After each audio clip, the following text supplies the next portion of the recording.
Hey guys, tonight we're heading straight into dust, danger, and a whole lot of bad decisions. That's right, you are about to be dropped into the American Wild West, somewhere around the year 1867. It's not a movie, it's not a theme park. It's a place that smells like horses, gunpowder, and human desperation, and you probably won't survive this. I mean, statistically, you'll either die of cholera, get gunned down by a drunk in a saloon, or freeze to death in some godforsaken canyon. So before you get comfortable, take a moment to like the video and subscribe, but only if you genuinely enjoy what I do here. Tell me, where are you watching from, and what time is it there? I always wonder how far these stories travel. Now dim the lights, maybe turn on a fan for that soft background hum, and let's ease into tonight's journey together. It starts with you standing on a cracked plank platform in Dodge City, Kansas. The air is dry, metallic. The sun has no chill. There's grit in your mouth, your boots are 2 sizes too big, and you're already getting stared at. Not in a friendly, hey there newcomer kind of way either. More like, which part of this stranger do we rob first kind of way. You squint down the dusty main street. Horses clomp past. There's a saloon, a general store, a blacksmith, and what might be a jail or just someone's poorly labelled house. The sign's hanging crooked. You don't have much. A few coins in your pocket, a bag that smells like old cheese, and a name no one will care about. At least not yet.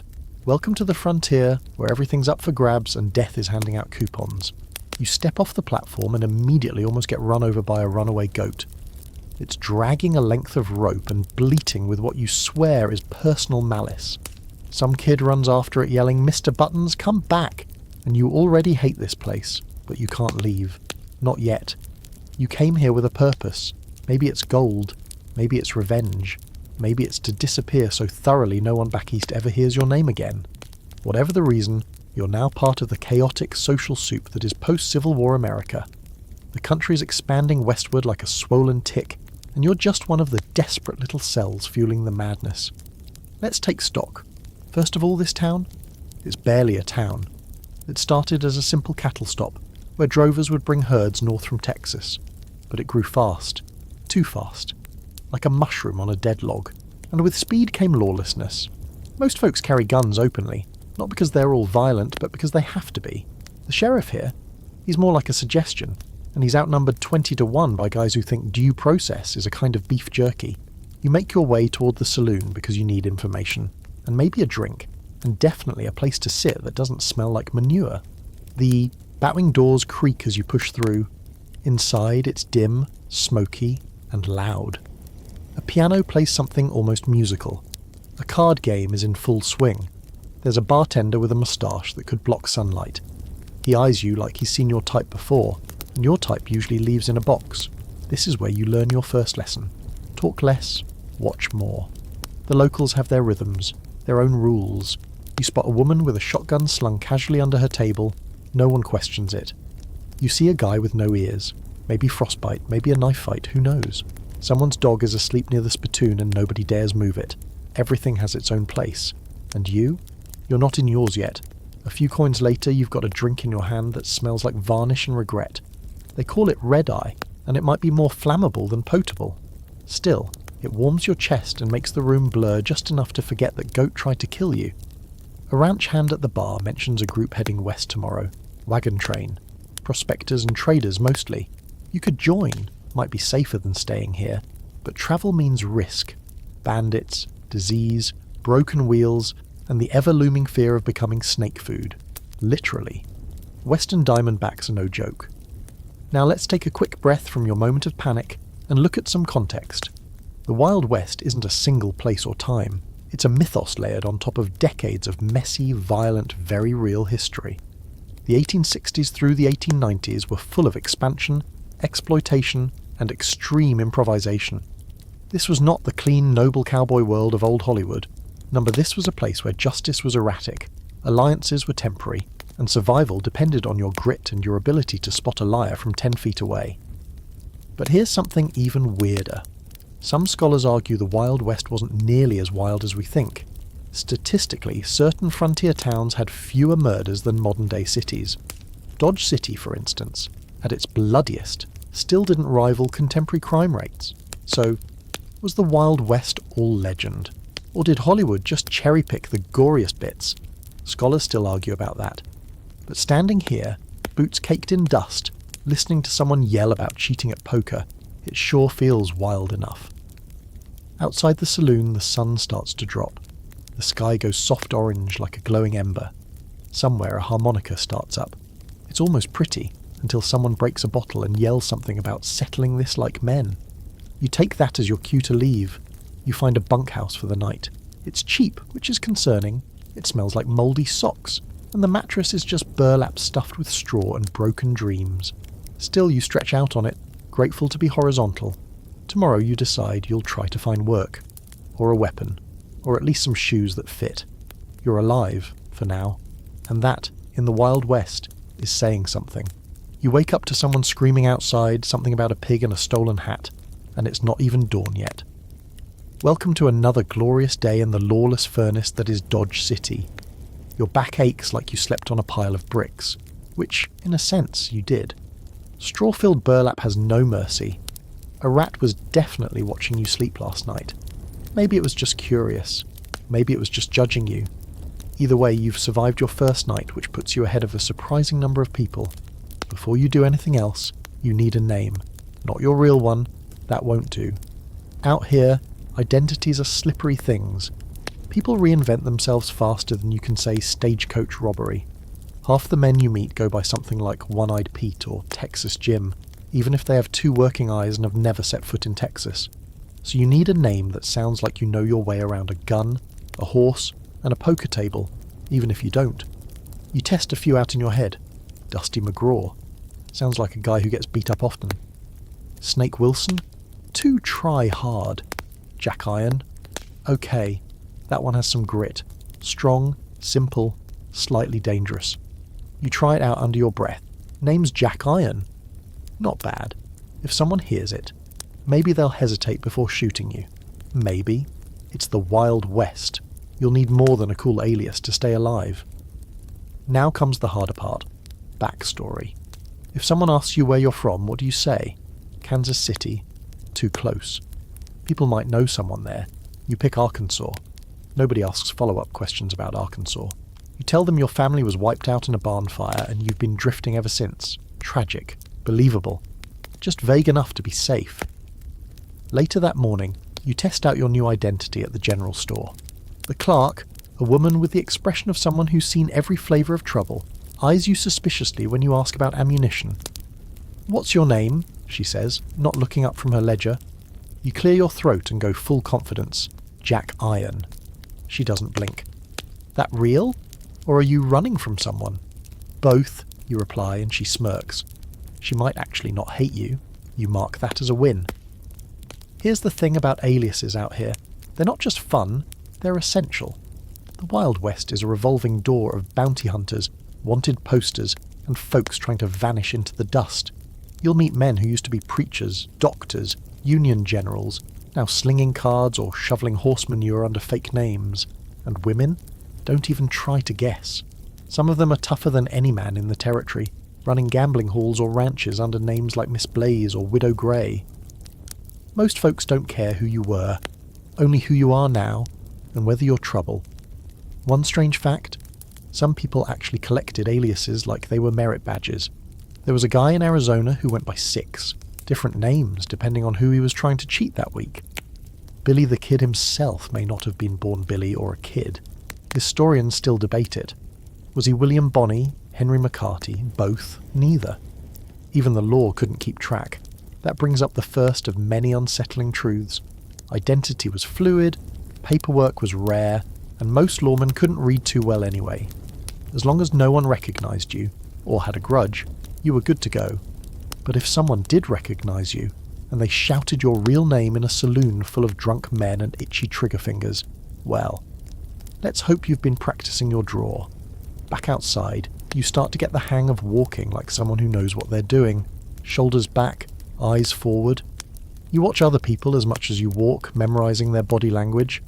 There's a rhythm to western towns, a set of unwritten rules. You don't stare at anyone too long. You don't ask questions unless you want to owe someone something. And you never ever touch another man's horse. Speaking of horses, you don't have one. Yet. That makes you a little suspicious, especially since everyone knows you can't get far on foot. But you'll need coin for a horse, and you don't have much, so you'll need work. But before that, you need credibility. And nothing says, I'm not completely useless, like a decent revolver on your hip. Which means you're headed to the gunsmith. Inside the dim shop, the walls are lined with weapons that gleam like cold promises. Pistols, rifles, shotguns, some new, some battered. You make your way to the counter, where an old man with eyes like cracked glass peers at you. Need something that won't explode in my hand, you say. He grunts.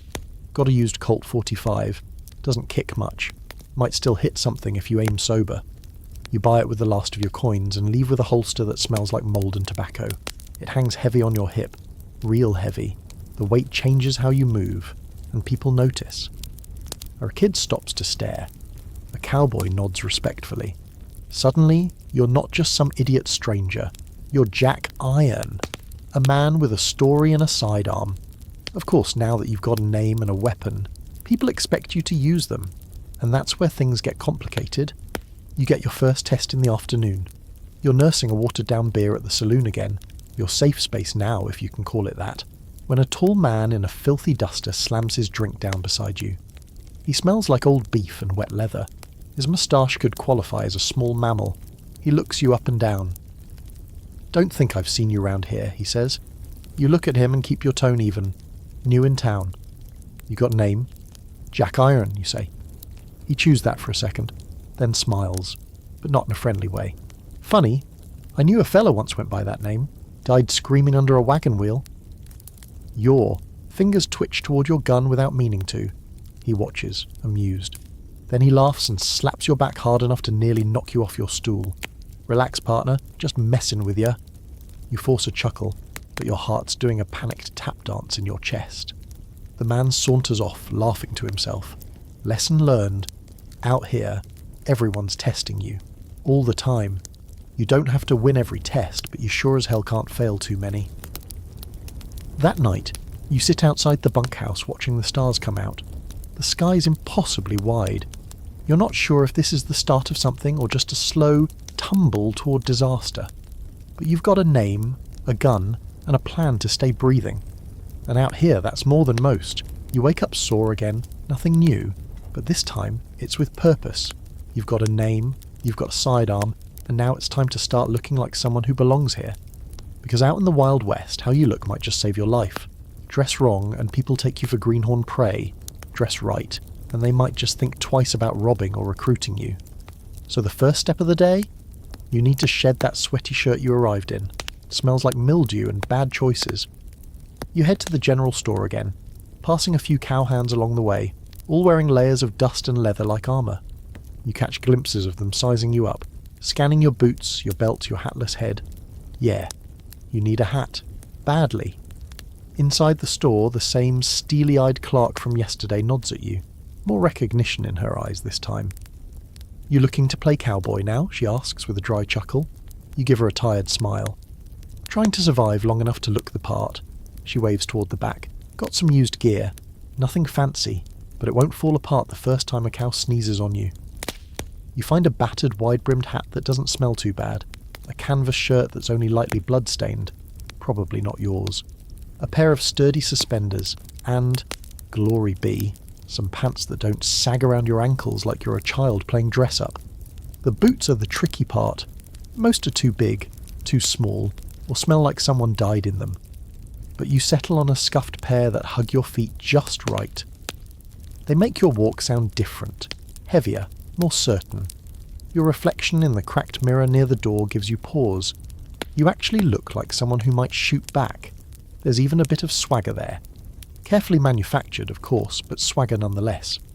Back outside, you blend in better. Not fully invisible, but enough that folks stop staring like you're lost. The dust clings to your new duds quickly. It's inescapable out here. But that's part of the look. You spot a woman across the street in riding leathers, rifle slung casually over one shoulder, hat tipped low. She nods at you as you pass. Respect. Or at least acknowledgement. And out here, that might as well be currency. The thing is, your outfit isn't just for show. Everything you wear serves a purpose. That bandana around your neck, It's not fashion. It's to keep from choking on trail dust or to cover your face if you're caught in a sandstorm. Or doing something less than legal. Those sturdy pants and boots, you'll thank them the first time you have to cross cactus country or jump from a moving wagon. Even the hat isn't just about looking cool, though it definitely helps. It keeps the brutal sun from frying your brain. Without it, your scalp would be blistered in hours. Here's a quirky little fact. The iconic cowboy look that we all recognise now. It wasn't uniform. It varied wildly depending on region, occupation, and personal taste. Cattlemen, miners, and gamblers all dressed differently. Cowboys favoured durable denim, wide belts, and chaps for long rides through brush. Gamblers wore tailored vests, crisp shirts, and fancy boots, even if they never stepped outside. And some folks just wore whatever they could steal, patch, or barter for. A Confederate hat with Union boots? Sure. A poncho over a wool suit? Absolutely. The frontier was a walking fashion disaster, and somehow it worked. Of course, dressing the part could get you into trouble too. Looking too good might make you a target. Fancy boots? Someone might try to steal them right off your unconscious body. Shiny revolver? That could mark you as a gunslinger, and every kid with a chip on his shoulder might try to take you down just for bragging rights. It's a delicate balance between blending in and not becoming bait. There's an ongoing historical debate about whether the so-called cowboy look was really as universal as it appears in pop culture. Some scholars argue that many of these outfits were exaggerated or entirely invented later, especially by dime novelists and early filmmakers. The image of the perfect gunslinger in black, or the dusty cowboy with his hat tipped just so, may have more to do with Hollywood than history. But when you're out here walking through tumbleweeds and spit-covered boardwalks, sweating through your shirt and blinking into the sun, the look feels earned. Later in the day, you wander to the edge of town, past the livery and toward the open prairie. You sit for a while, watching a man break a horse in the corral. His motions are practiced, graceful even. He wears chaps over his trousers, spurs that jingle with every step, and a faded red scarf that could have come from anywhere. He notices you watching and tips his hat, then turns back to the horse. It hits you then. Survival out here isn't about who you are, it's about what you project. Confidence, skill, competence, even if you're faking it. The West doesn't care if you're a tailor back in Boston. Out here you're whatever your outfit, your story, and your nerves say you are. Back in town, a group of drovers passes by herding cattle toward the pens. One of them, a wiry teenager with sun-cracked lips, nods at you and mutters, "Lookin' sharp, mister." You nod back.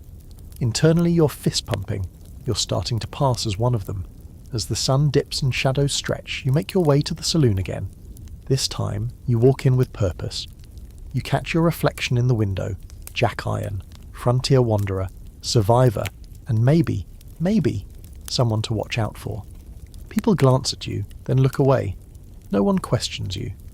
You lean against the bar, order a whiskey, and nod to the piano player who's midway through some twangy, unidentifiable melody.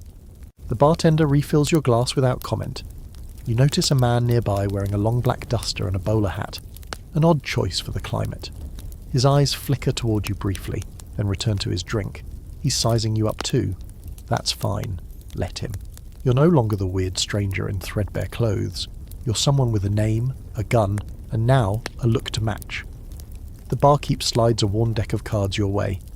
Game starting soon if you're in. You nod slowly, the way someone would who's seen things, the way someone who's survived things would nod.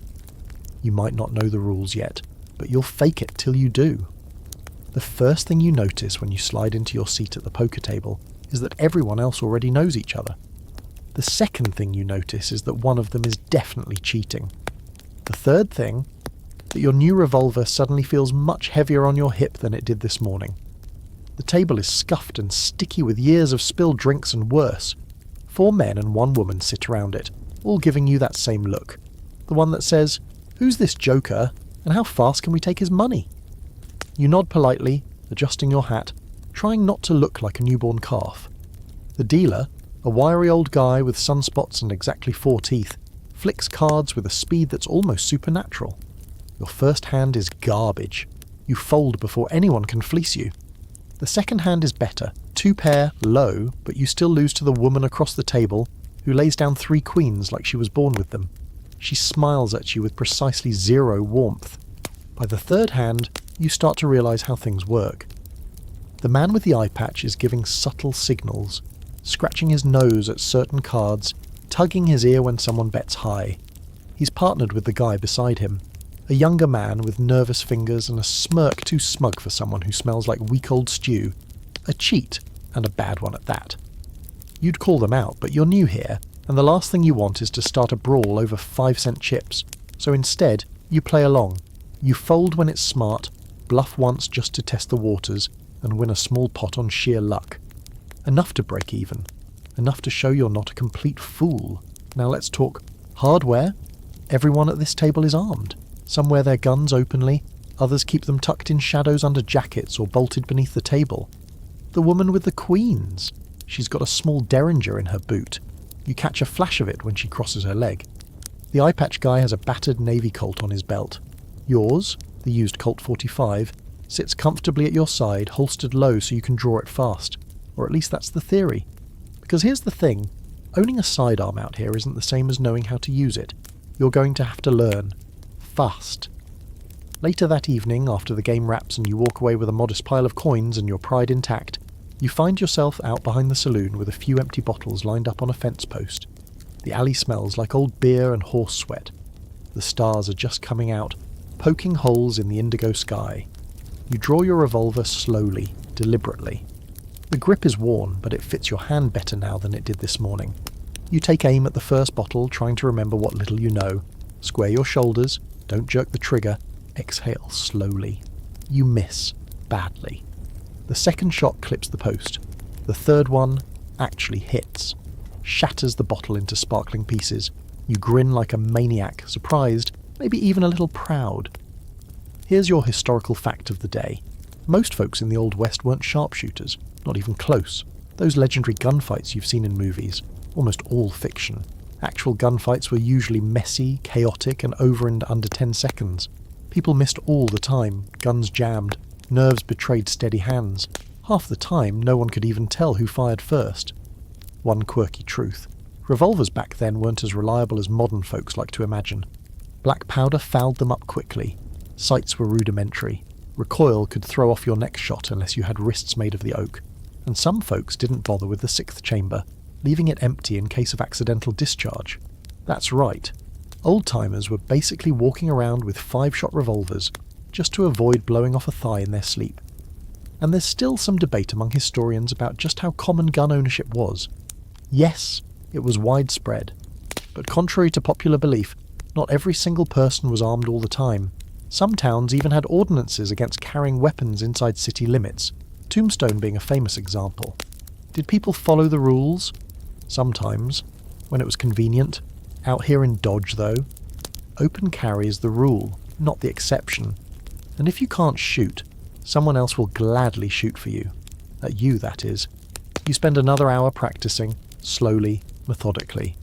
By the end of it, you've hit more bottles than you've missed.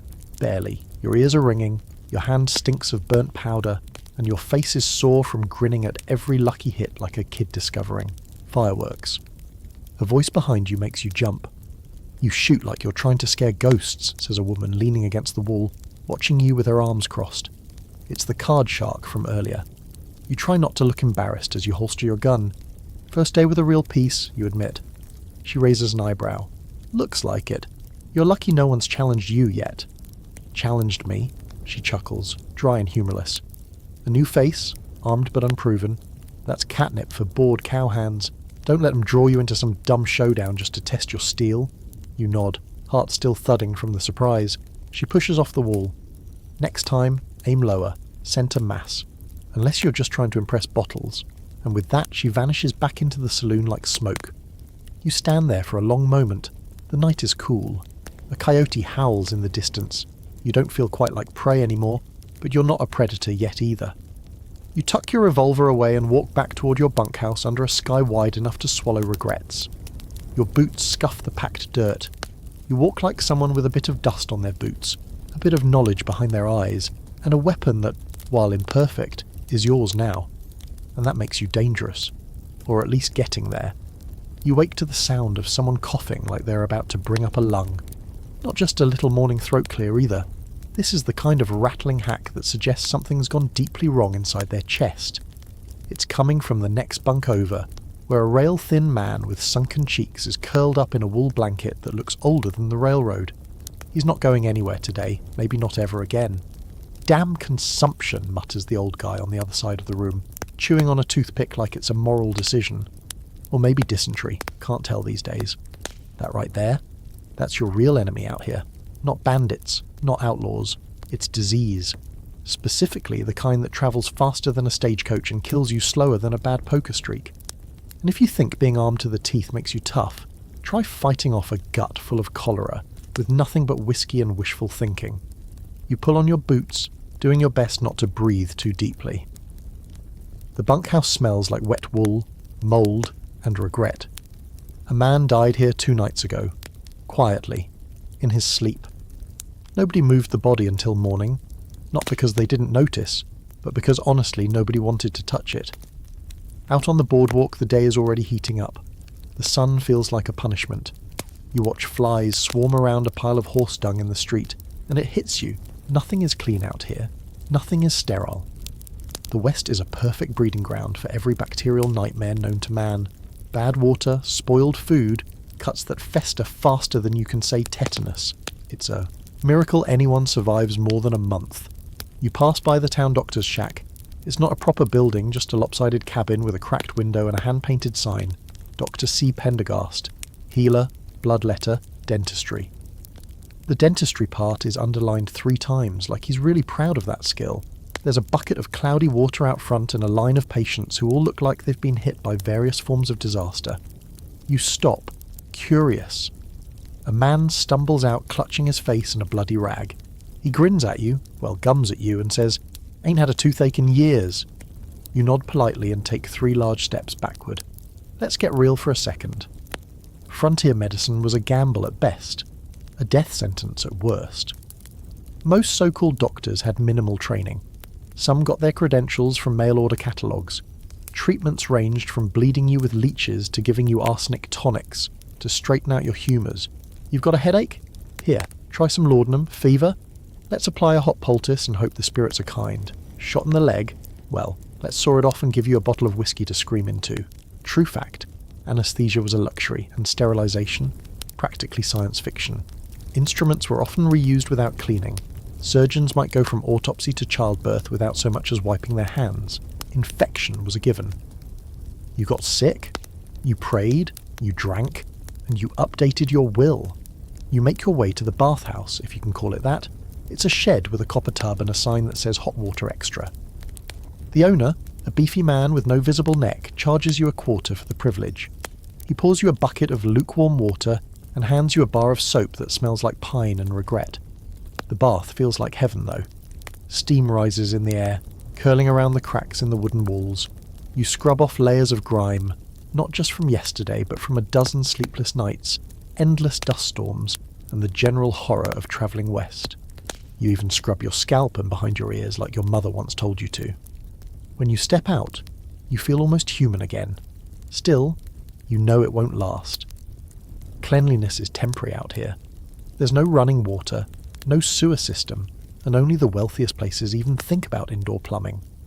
Most folks do their business in outhouses or behind buildings. Streams and rivers serve double duty as water sources and laundry facilities, and sometimes, unfortunately, dumping grounds. Out of curiosity, you head back to the saloon and strike up a conversation with the bartender. He's wiping a glass that will never be clean, whistling a tuneless melody.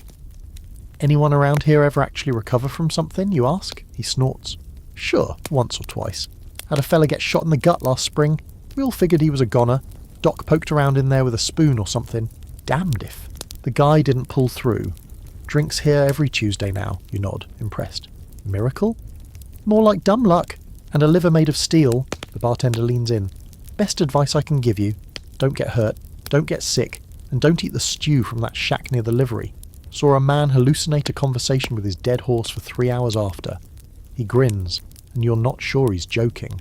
As the day winds down, you walk past the makeshift graveyard on the edge of town. It's just a fenced patch of land with wooden crosses most unmarked. Some names are carved into old planks, Others just say things like cowpoke, traveller, or died from something. You see a fresh mound of earth and wonder which unlucky soul just checked out. Here's a darkly funny footnote from history. There were travelling medicine shows in the late 1800s, colourful wagons full of con men selling miracle cures. Dr. Phineas Elixir cures gout, gunshot, and marital problems. The shows were part vaudeville, part scam, and people ate it up, sometimes literally. Some of those tonics were nothing but alcohol, cocaine, or even radioactive elements. Makes you feel better real quick, until it doesn't. You sit on a fence rail watching the sunset bleed across the sky. The colours are ridiculous. Purples, golds, smouldering reds. You realise in a place like this, beauty and horror live elbow to elbow. One minute you're sipping a warm drink with a breeze on your face, and the next you're writhing in agony because you touched the wrong creek water. You glance down at your hands, scraped, calloused, still a bit shaky. Survival here isn't about strength, it's about endurance, about knowing what not to touch, who not to trust, and when to hold your breath. As darkness folds itself over the prairie, and the coyotes start their nightly gossip, you head back to the bunkhouse. You stay quiet. Wash your hands with the little water you kept in a tin cup. Check your boots for scorpions. Pull your blanket tight. You can't avoid illness forever, but you can try to outsmart it for one more night. By now, you've come to accept a few things. You smell vaguely of gunpowder, you're always sweating in places you didn't know could sweat, and your odds of dying from something stupid are still higher than you'd like. But despite all that, tonight you've decided to try something bold. Foolish even. You're going to walk into a saloon and actually enjoy yourself. Maybe even have a drink, play some cards, listen to music without scanning the room for imminent death. You know, a little relaxation, or at least the Old West version of it. You've earned this. You're wearing clothes that don't itch. You've got a couple silver coins jangling in your pocket. And most importantly, you haven't been shot this week. So you push through the bat-wing doors of the Dodge City Saloon with the sort of slow swagger that says, "Yes, I might. Have been kicked by a horse this morning, but I'm still here." The place is alive. A warm, low chaos hums in the air. Boots stomping, laughter crackling, a piano player hammering out a song that sounds like it's trying to fight with itself.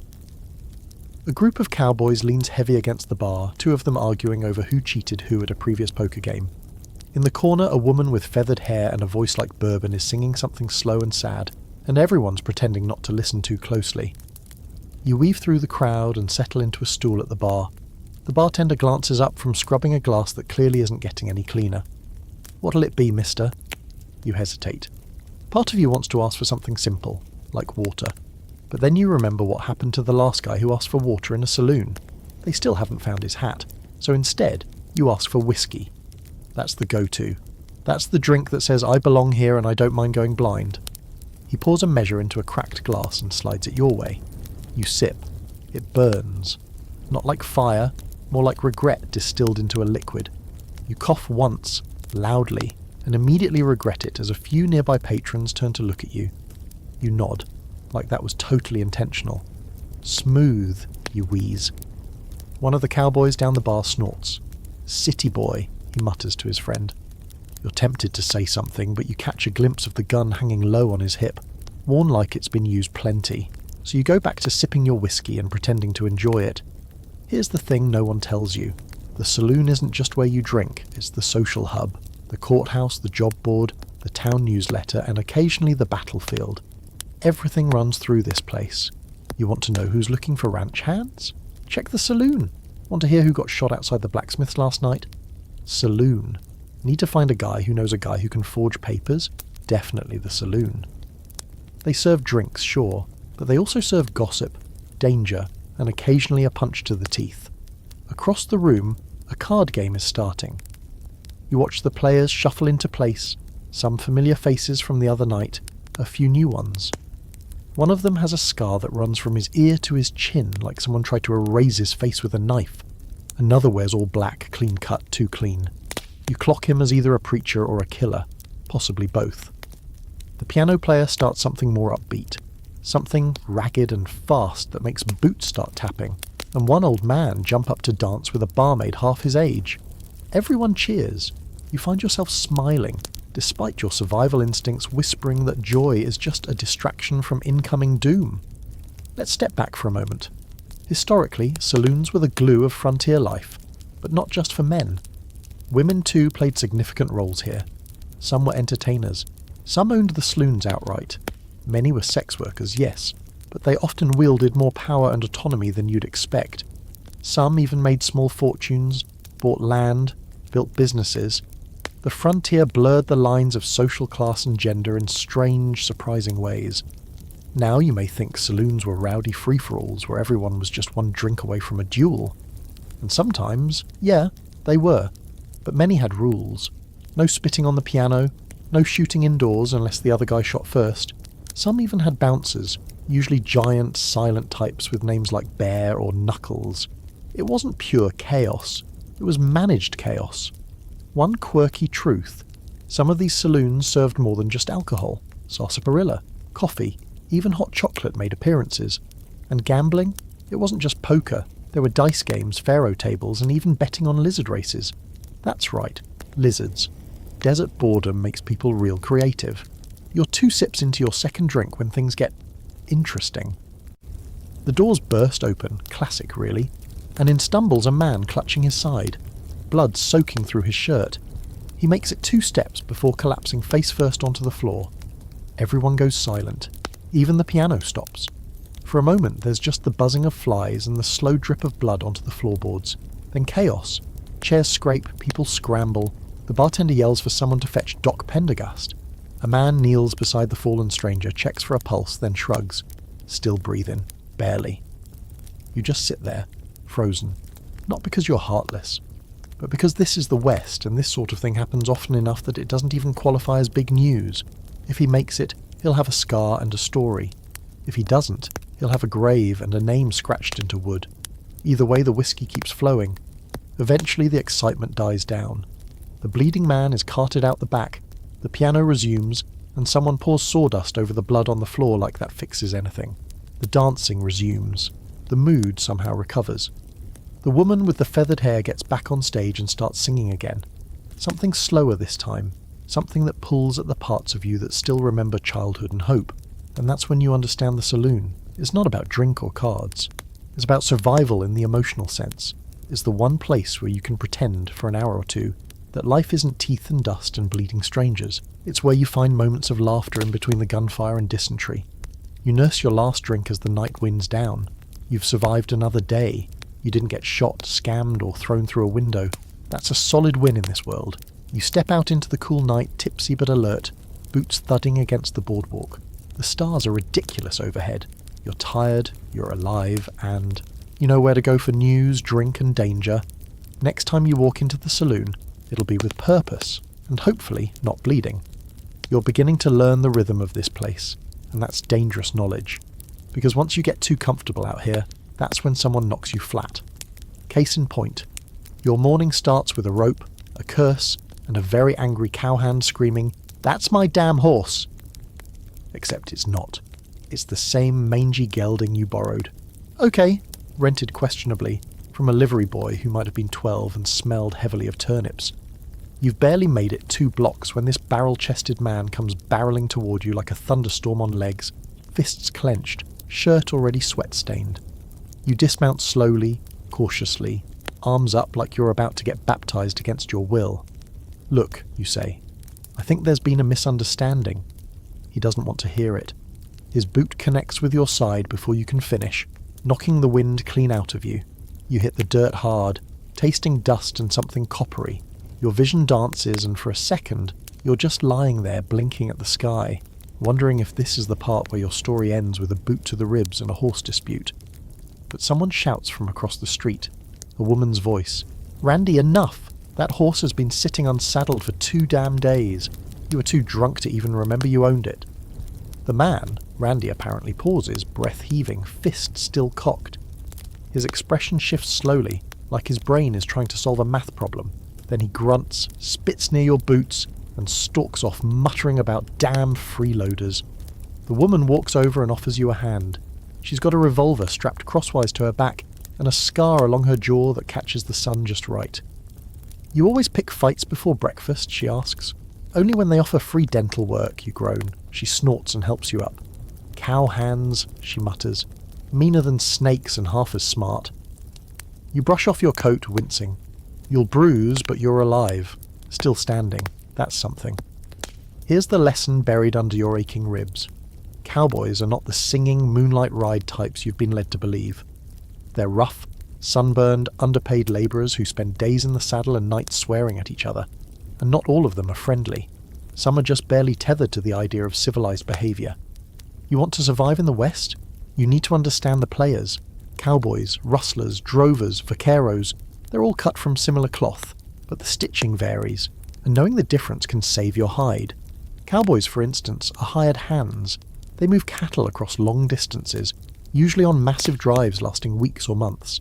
They sleep outside, eat beans from a tin, and smell like leather soaked in campfire smoke and beef fat. Rustlers, on the other hand, are thieves, cattle bandits who steal herds under cover of night, or, if they're feeling bold, broad daylight. Sometimes they used running brands, heated irons shaped to modify existing brands on livestock, making stolen cattle harder to trace, clever, illegal, wildly dangerous if caught. And you will meet rustlers. Maybe not today, maybe not tomorrow, but they're out there, riding in fast and quiet, knives between their teeth and guns already cocked. The only thing worse than a rustler is a lynch mob chasing one. Here's a historical nugget for you. Cattle theft was taken extremely seriously, because out here cows aren't just property, they're currency. One missing steer could feed a family for weeks. Enough stolen cattle, and you've got yourself a small war. In fact, some of the bloodiest feuds in the West, like the infamous Johnson County War, started over rustling accusations. Accusations, mind you, not even proof, just the idea that someone's cows were wandering off in the night.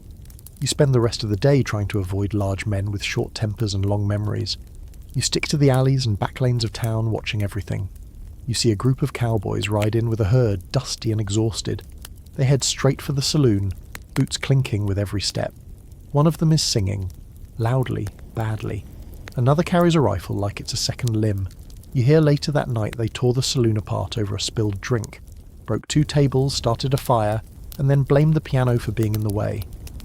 The sheriff didn't arrest anyone. He just sat on the porch outside and muttered, "They'll ride out by morning. Let the whiskey sort it out." And then there's the rustler you meet by accident. You're walking back from the stable, where you were trying to trade for a less possessed horse, when a man slides up beside you. Young, sharp-eyed, with a duster that hides most of his frame, and a voice like butter melting over a knife. "You look like someone in need of income," he says. You squint at him. "Depends on the risk," he grins. "Nothing too wild, just some cattle work. One-night deal, good pay, no questions." There's a silence between you, the kind that crackles with hidden terms. You look him over. His boots are too clean, his belt too tight. The kind of man who doesn't just deal in cattle, but in other people's cattle. You shake your head. Pass. His grin fades slightly, just enough to let you know you made the right choice. "Suit yourself," he says, and melts back into the crowd. One quirky fact. Some cowboys were rustlers. The lines were blurry, and when the pay dried up or the boss was a drunk who skipped wages, a lot of men started looking at unguarded cattle and seeing opportunity. The West had rules, sure, but they were more like suggestions you ignored at your own risk. You returned to your bunkhouse late, ribs still sore, mind buzzing. You're learning the ropes, sometimes literally. You're learning that survival isn't about being the fastest gun or the meanest glare. It's about knowing who's who, when to lie, when to nod, and when to walk the hell away. You fall asleep that night with your boots near your bed and your revolver within arm's reach. Because tomorrow, there'll be more cowhands, more trouble, and probably more reasons to run. But for now, you've earned your rest. Even if you dream about angry men and stolen horses, you hear about the gold strike 3 days before the news is supposed to be public. That's how fast rumours move out here. Faster than a bullet, faster than a train, faster than any law can keep up with. One moment you're nursing a sore rib and a stale biscuit in the bunkhouse, and the next you overhear a gambler whispering over a game of faro. Sutter's Creek, new vein, pure as God's tears. You're not even sure where Sutter's Creek is, but the way those words spark in the room tells you everything. Gold. Again. And just like that you feel it creeping in. The itch. Gold fever. It starts small, just a thought in the back of your skull. What if? What if you left dodge behind and made for the hills, panning and digging your way into a future where you didn't have to dodge fists and bullets and spoiled stew? You picture it. A cabin of your own, a warm fire, maybe a woman with sharp eyes and calloused hands to share it all with. You could make a life. Finally, that's the trap, and you're not the first sucker to fall for it. By midday, the town is already changing. People who barely spoke yesterday are talking in hushed, excited tones. Horses are being saddled fast. Wagons are loaded in a frenzy. You even spot the livery boy, the one who smells like turnips, trying to attach a pickaxe to the back of a mule that wants nothing to do with it. You find yourself watching, arms crossed, caught in the current of it. Everyone's going. Everyone wants in. The possibility of wealth transforms them. Men who've been scraping by for years now talk like barons. Women polish their jewellery and prepare to set up camp kitchens and hotels wherever the gold flows. Greed, hope, and desperation swirl together in a deliciously stupid stew. You already know what's coming. You've read the dime novels, you've heard the stories. Gold rush towns explode overnight, then rot just as fast. Still, you can't help yourself. That night, you take your small stash of coin, trade for a mule, a shovel, and 2 sacks of supplies. You even grab a battered gold pan, because if you're going to play the fool, you may as well commit fully. Sutter's Creek is a 2-day ride northwest, through dusty hills and canyons that don't much like travellers. You join a small caravan heading out at dawn. 5 men, 2 women, a preacher's son who can't grow a beard but wears one strapped on like it's part of the uniform. The road is miserable. Of course. Your mule hates you. The sun hates everyone. There's more dust than air, and you start coughing just from breathing wrong. But the excitement is contagious. Someone starts singing. Someone else tells a story about a man who pulled an 8-pound nugget from a creek bed with nothing but a spoon and a dream. That's the disease of gold fever, the way it convinces otherwise rational people to believe in miracles, and worse, believe that they're entitled to one. When you finally reach the site, you realise quickly, the vein isn't new. It's just another rumour, repackaged and resold like bad whiskey in a fancy bottle. There's been gold here, sure, but most of it's gone, or buried so deep the effort would kill you before it pays off. Still, there are tents everywhere. Fires burn at all hours. Men squat in the river, their faces sunburned and tight with obsession, swirling water over their pans like gamblers who can't walk away from the table. You set up your tent in the least rocky patch you can find and try your hand at panning. It's boring, mind-numbing. You swirl mud and silt and little bits of gravel around for hours, staring at the pan until your eyes cross, hoping to see that glint, that magic flash of yellow. And once or twice you do see something, a fleck, maybe gold, maybe mica, maybe you're hallucinating from sunstroke, but that's all it takes. One shiny grain, and you're hooked. You meet a man named Ellis on your second day. He's missing 2 fingers and has a cough that sounds like it might tear his lungs apart, but he's friendly enough. He's been here for 3 weeks, found a nugget the size of a walnut on day 1. Nothing since. He won't leave. Says he's close. Says the vein runs deep. His eyes are hollow, but his grin is wide. That night, you eat beans by the fire and listen to another prospector scream at the sky because someone stole his shovel. Not his gold, his shovel. Fights break out over claims, over rumours, over who looked at who the wrong way. One man kills another because he thought he was being followed. Turns out the guy was just drunk and lost. They bury him behind the camp toilets. No ceremony, no name. Here's a historical fun fact. During the California gold rush, many miners didn't strike it rich. Most, in fact, lost money. The real winners? The people who sold the picks and shovels, the ones who built general stores, ran boarding houses, opened laundries and brothels. They made steady coin while everyone else chased glitter. And here's where it gets weird. Some scholars argue that the idea of striking gold was more valuable than gold itself, that the myth of the frontier dream kept more people alive than any nugget could, but others say it was a poison, fueling land theft, exploitation, and environmental ruin. Gold pulled settlers west, sure, but it also led to broken treaties, displaced families, and rivers turned to sludge. Back in camp, you find yourself wondering, which version are you chasing? Is it survival, fortune, escape, or just the thrill of maybe, just maybe, making it big? By your 4th day, your hands are raw, Your boots are stiff with mud, and your mule is glaring at you with real malice. You sit beside the river, pan half full of gravel, and wonder how much longer you can pretend this is anything but madness. That night, someone steals your last roll of tobacco and leaves you a note. Trade you when I strike it rich. There's no name, no apology, just the assumption that you'll understand. And you do. Because gold makes everyone insane. Even the decent ones. You pack up at dawn, not because you've given up, but because you're not willing to die for a sliver of maybe. You nod farewell to Ellis, who doesn't even hear you, too busy muttering to his pan. You ride away from Sutter's Creek with a sore back, an emptier purse, and a slightly stronger sense of who you are. You're not a prospector, you're not a fool, you're something else entirely, a survivor, and that might be worth more than gold. You return to Dodge dusty, broke, and humbler than you've ever been, but still somehow taller. Not physically. Your back actually hurts from sleeping under rocks, but there's something different in the way you carry yourself. Like you've now officially participated in one of the West's most sacred rituals, getting conned by a dream and coming back not entirely ruined. You ride into town just after sundown, your mule making sounds like it's filing complaints with God, and you dismount in front of the saloon because of course you do. There's no better place to announce you're alive.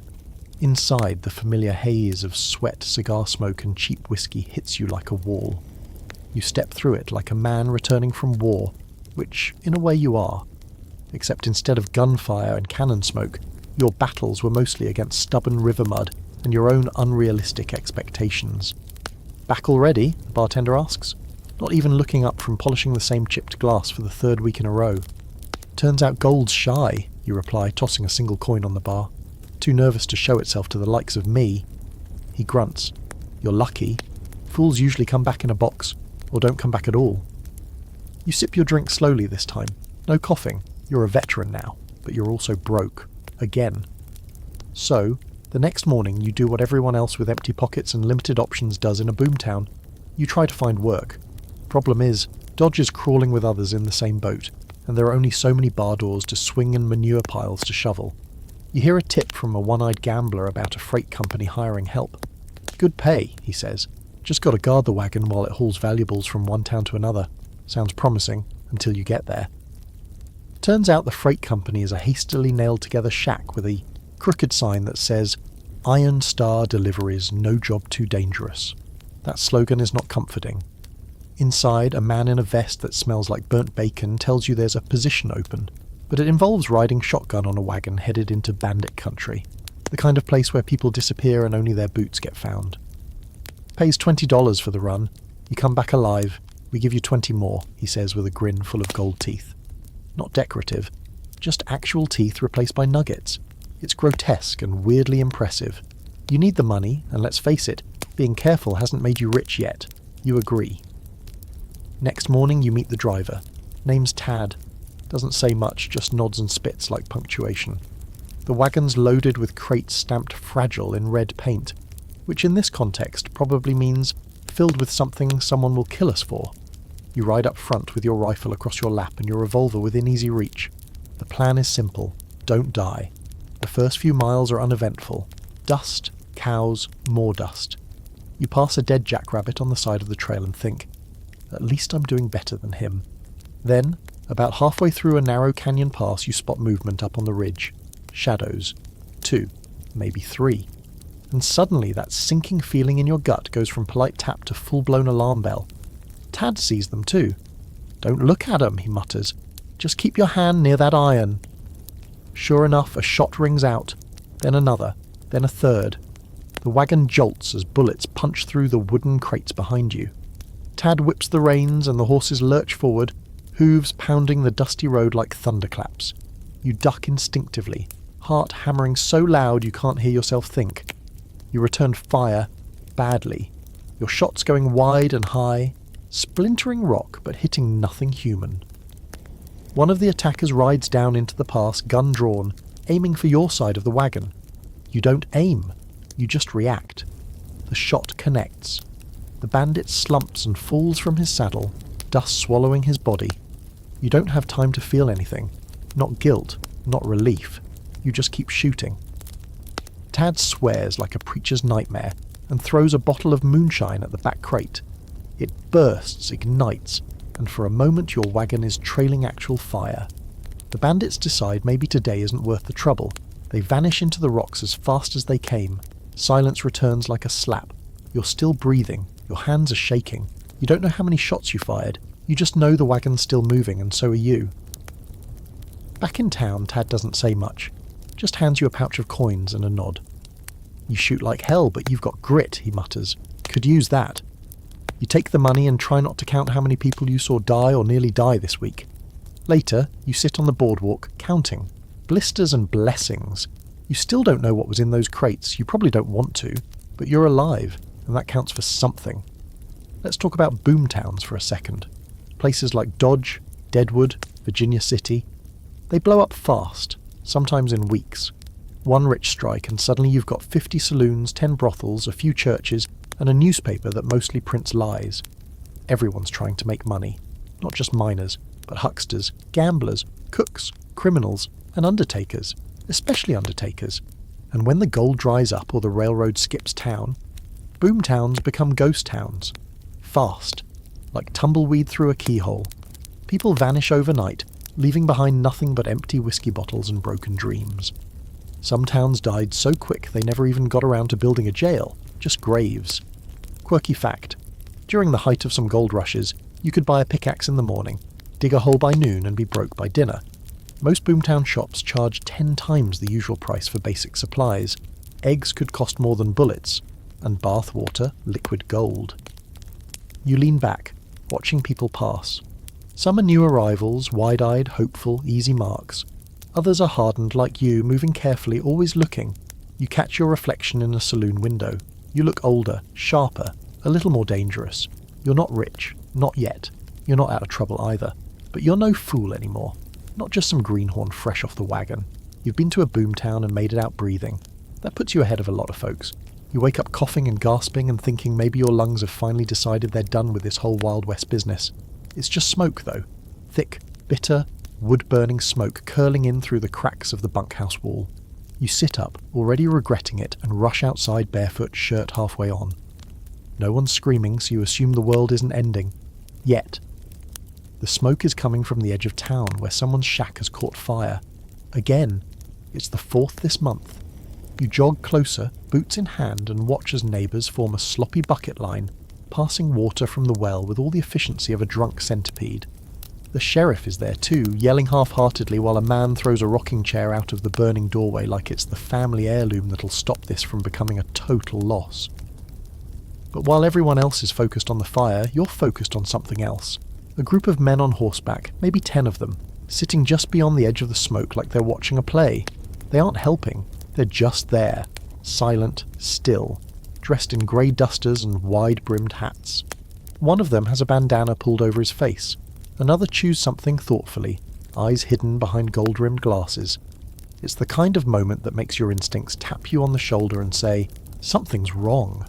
You turn to the man nearest you, a shopkeeper who's got one eyebrow permanently singed from previous fire-related adventures. Who are they? You ask, nodding toward the watchers. He frowns. Out-of-towners. Been riding through lately, asking questions, showing folks a badge, but it ain't like any badge I've ever seen. You squint at them again. They're watching the town burn, but not with concern, more like they're taking notes, measuring reactions, scouting. Lawmen, you ask? The shopkeeper shakes his head. Bounty hunters, maybe, or worse. And just like that, your day starts with a mystery. A smoky, slow, burning mystery. Let's talk about the locals for a second. The folks who've lived out here before the railroad ever dreamt of reaching this far. Native nations, small settlements, trappers, traders. Long before your kind rolled in with wagons and big hats, they were carving lives out of this land, and they're still here, just harder to see. Pushed to the edges, you take a walk later that day trying to clear your head and your lungs. You pass the usual, the saloon, the general store, the jail, but then take a path you haven't walked before, a side trail that leads toward the open plains beyond the town. You follow it for a good mile before you see the smoke again, this time from a cook fire in the distance, a small cluster of teepees and low shelters. Quiet, unbothered, watching you long before you see them. You don't get too close, not out of fear, out of respect. You know better than to walk into someone's home just because you're curious. But you feel their eyes on you, calculating. and may be wondering the same thing you are. Why are all these newcomers tearing across the land like they've got somewhere better to be? There's a complicated truth hovering in the air here. This land was taken, piece by piece, handshake by treaty by lie. The frontier doesn't just exist in your story, it exists in theirs too. And their version is older, longer, still ongoing. You hear later in town that there's been tension, again, between local ranchers and a nearby tribal group. Something about cattle straying onto sacred land, fences cut, a skirmish near the river. You get the sense no one really wants to talk about it too loudly. The bartender shrugs when you ask. It's always something, he mutters, which is code for we don't look too closely unless it comes into town and starts shooting. Here's a historical truth that's often scrubbed from the shiny surface of Western myth. The so-called Wild West wasn't just cowboys and saloons. It was a mess of broken treaties, forced removals, cultural clashes, and constant negotiation. Many indigenous nations tried to coexist, to trade, to share land, only to have it taken from under them. Others resisted, fought, held their ground until they couldn't anymore. It wasn't black and white, it was 1,000 shades of blood, and compromise. Later that evening you find yourself seated across from a man named Elias. He runs the livery, but used to be a scout. Quiet, grizzled, smells like horse and smoke and memory.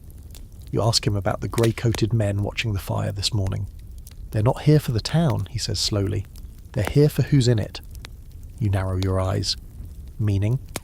Meaning, he continues, they work for people who want to know who's laying claim to what, who's building too fast, who's getting rich off land that's not theirs. He sips his drink. The more we dig, the more we find. Gold, silver, copper, and where there's wealth, there's someone who thinks they're entitled to it. You sit in silence, turning that over. You'd thought your enemies were bandits and bad stew. Turns out they might be wearing dusters and carrying legal paperwork. Here's a quirky, overlooked fact. Many land disputes in the West were fought not with guns, but with forged deeds, fake surveys, and court cases that dragged on for years. Entire towns were founded on land that had been promised to someone else, somewhere else, decades earlier. It was less a Wild West and more a lawless one, where laws existed, sure, but only if you could afford to enforce them. You fall asleep that night with too much on your mind. Fires, watchers, stolen land, and a sense that this town is sitting on a powder keg. You dream of maps with shifting borders and men in grey dusters watching from ridgelines, waiting for the right moment to strike. In the morning the smoke has cleared, but the tension hasn't. You saddle your mule, check your revolver, and look toward the horizon. You've survived this long. But out here, survival is just the beginning. You get your first real taste of travel in the West when you sign on to guard a stagecoach heading east toward a town you can't pronounce and might not even exist. It's called something like Pleasant Hollow, which already sounds like a trap. But the pay's decent. The job is simple. Ride shotgun, keep your eyes open, and don't let the passengers get themselves killed. You agree before asking questions. Classic mistake. The coach itself is a hulking red beast, all creaking wood and scuffed leather, drawn by 6 horses who look like they're one bad cough away from retirement. The driver, Buck, because of course his name is Buck, is missing 2 fingers on his right hand and spits constantly, usually without warning. His eyes are milky with either cataracts or contempt. He nods at you as you climb aboard, as if to say, "Don't die on my time." You ride up front, your rifle propped beside you, revolver ready, boots braced on the narrow perch. Inside the coach are 4 passengers, a preacher who sweats like a boiled ham, a woman with suspiciously nice luggage and a habit of glaring at everyone, a silent man who might be an undertaker, and a kid who says he's 13 but looks 9 and talks like he's 40. The first hour isn't so bad. Dusty, of course. Your teeth start grinding from all the grit in the air, your neck's already stiff from scanning the horizon, but it's quiet, almost peaceful. You bounce along, passing cacti and buzzards and the occasional jackrabbit, thinking, this ain't so bad. And then the wheel breaks. Just like that, one of the coach wheels snaps with a sharp crack, sending the whole carriage lurching sideways. You and Buck manage to pull the horses up before the entire thing tips over, but it's close. Too close. You jump down and survey the damage. It's not good. A whole section of the wheel rim has splintered, like someone took an axe to it. Buck curses and starts pulling tools from a battered box strapped to the back. That's when the kid pipes up from inside the coach. Bet we're about to get robbed. You peer out at the horizon, half expecting to see riders already cresting the hills. Nothing. Yet. But your hand goes to your revolver anyway. You've heard the stories. Everyone has. Stagecoach robberies are as western as gunfights and cholera. They happen fast, often, and with unsettling precision. Sometimes it's just one outlaw, cool, collected, revolver pointed steady. Sometimes it's 5 or 6, screaming like banshees, masks on, guns drawn. They don't always kill, but they don't always not kill either, and they love to hit broken down coaches. Buck works fast, faster than you'd expect for a guy with half a hand. He manages a temporary repair, enough to get you moving again, but it won't last. He says there's a relay station another hour up the road. If we make it there, we can swap horses and fix the wheel proper. You climb back into your seat, rifle across your lap, eyes scanning harder than ever. Every rustle in the brush sounds like footsteps. Every bird shadow feels like a warning. And then it happens. Just as the road curves along a narrow stretch of canyon, a shot rings out. The horses rear. Buck curses. You spot a figure on the ridge above, masked, rifle in hand. Then another, then 3 more. They're not yelling. They're not charging. They're just aiming. Drop the gun, partner, Buck says, not looking at you. We're boxed. You hate it, but he's right. No cover, nowhere to run. 5 rifles pointed right at your chest. You lift your hands slowly. The masked men ride down, circling the coach like vultures. One of them has eyes that don't blink. Another whistles as he approaches, a little off-key tune that makes your skin crawl. They don't ask questions. Just open the coach, pull the passengers out and start rummaging. The woman protests, until one of them points his gun at her face. The preacher offers to pray. They laugh. The undertaker says nothing, just hands over a small metal box without being asked. You feel helpless, angry, embarrassed. Then, something strange. The kid steps forward, hands out, offering. His satchel like it's nothing. One of the bandits takes it, then jerks back, cursing. The satchel explodes in a puff of black powder and ink covering the outlaw's face in soot. Chaos breaks out. The bandits yell. You don't hesitate. You draw and fire, hitting the soot-covered one in the shoulder. Buck lets the reins fly. The horses lurch into motion, the coach jumping like a wounded animal. You fire again, miss. Buck screams at the horses, the coach lurching over rocks and broken roads, swerving around a bend. You're bouncing, gripping with your knees, reloading by feel, heart pounding like a war drum. Bullets pepper the coach, but you're moving too fast now. The canyon walls blur. The bandits vanish behind a cloud of dust. Eventually the relay station appears on the horizon like salvation. You limp into the yard on cracked wheels and shaking hooves. The station master runs out, shotgun in hand, and you give a wave that says no need for violence unless you're mad about splinters. Inside, the passengers collapse into chairs. The woman cries. The preacher prays. The undertaker drinks. The kid just grins, eyes sparkling. Figured they'd try something, he says, proud of himself.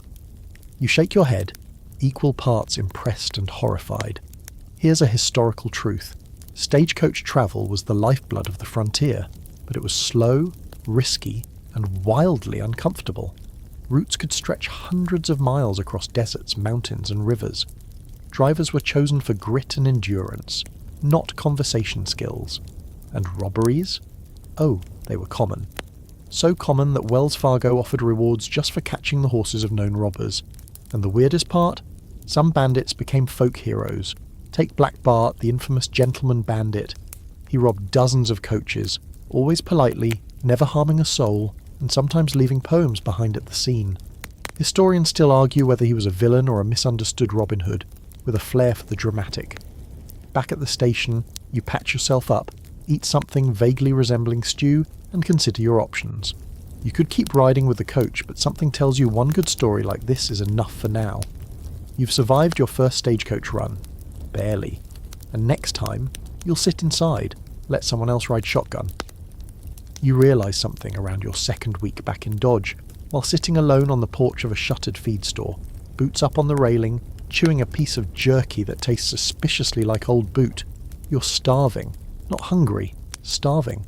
The kind of hunger that burrows deep in your bones, slow and desperate. And it hits you. You don't really know what anyone eats out here besides beans, dust and regret. Your last few meals have been, let's be honest, deeply uninspiring. A can of questionable pork and beans warmed over a fire, a stolen biscuit, a slice of jerky so tough it nearly took a tooth, you've paid a nickel for, stew that came with a free side of stomach cramps and once accepted a slice of meat pie that you strongly suspect was made with pigeon, or maybe squirrel, possibly cat. It's all starting to blur together in a haze of salt and gut-churning mystery. So you set out to fix this. You start asking around. What do people actually eat in the West beyond the occasional bacon slab or whatever got run over on the road? Turns out frontier cuisine is an adventure in its own right, and sometimes more dangerous than gunfights. You talk to a chuckwagon cook named Mabel, who works for a cattle drive camp just outside town. She's 5 feet tall and shaped like a keg of beer, with forearms like railroad ties and the meanest glare you've ever seen. You find her stirring a pot of something suspiciously yellow and ask carefully what's on the menu. Beans, she says. What kind? Beans, she repeats. Okay then. But she warms up a little when she sees you're not trying to flirt, steal or criticise. She explains that a chuckwagon cook's job is part chef, part doctor, part referee.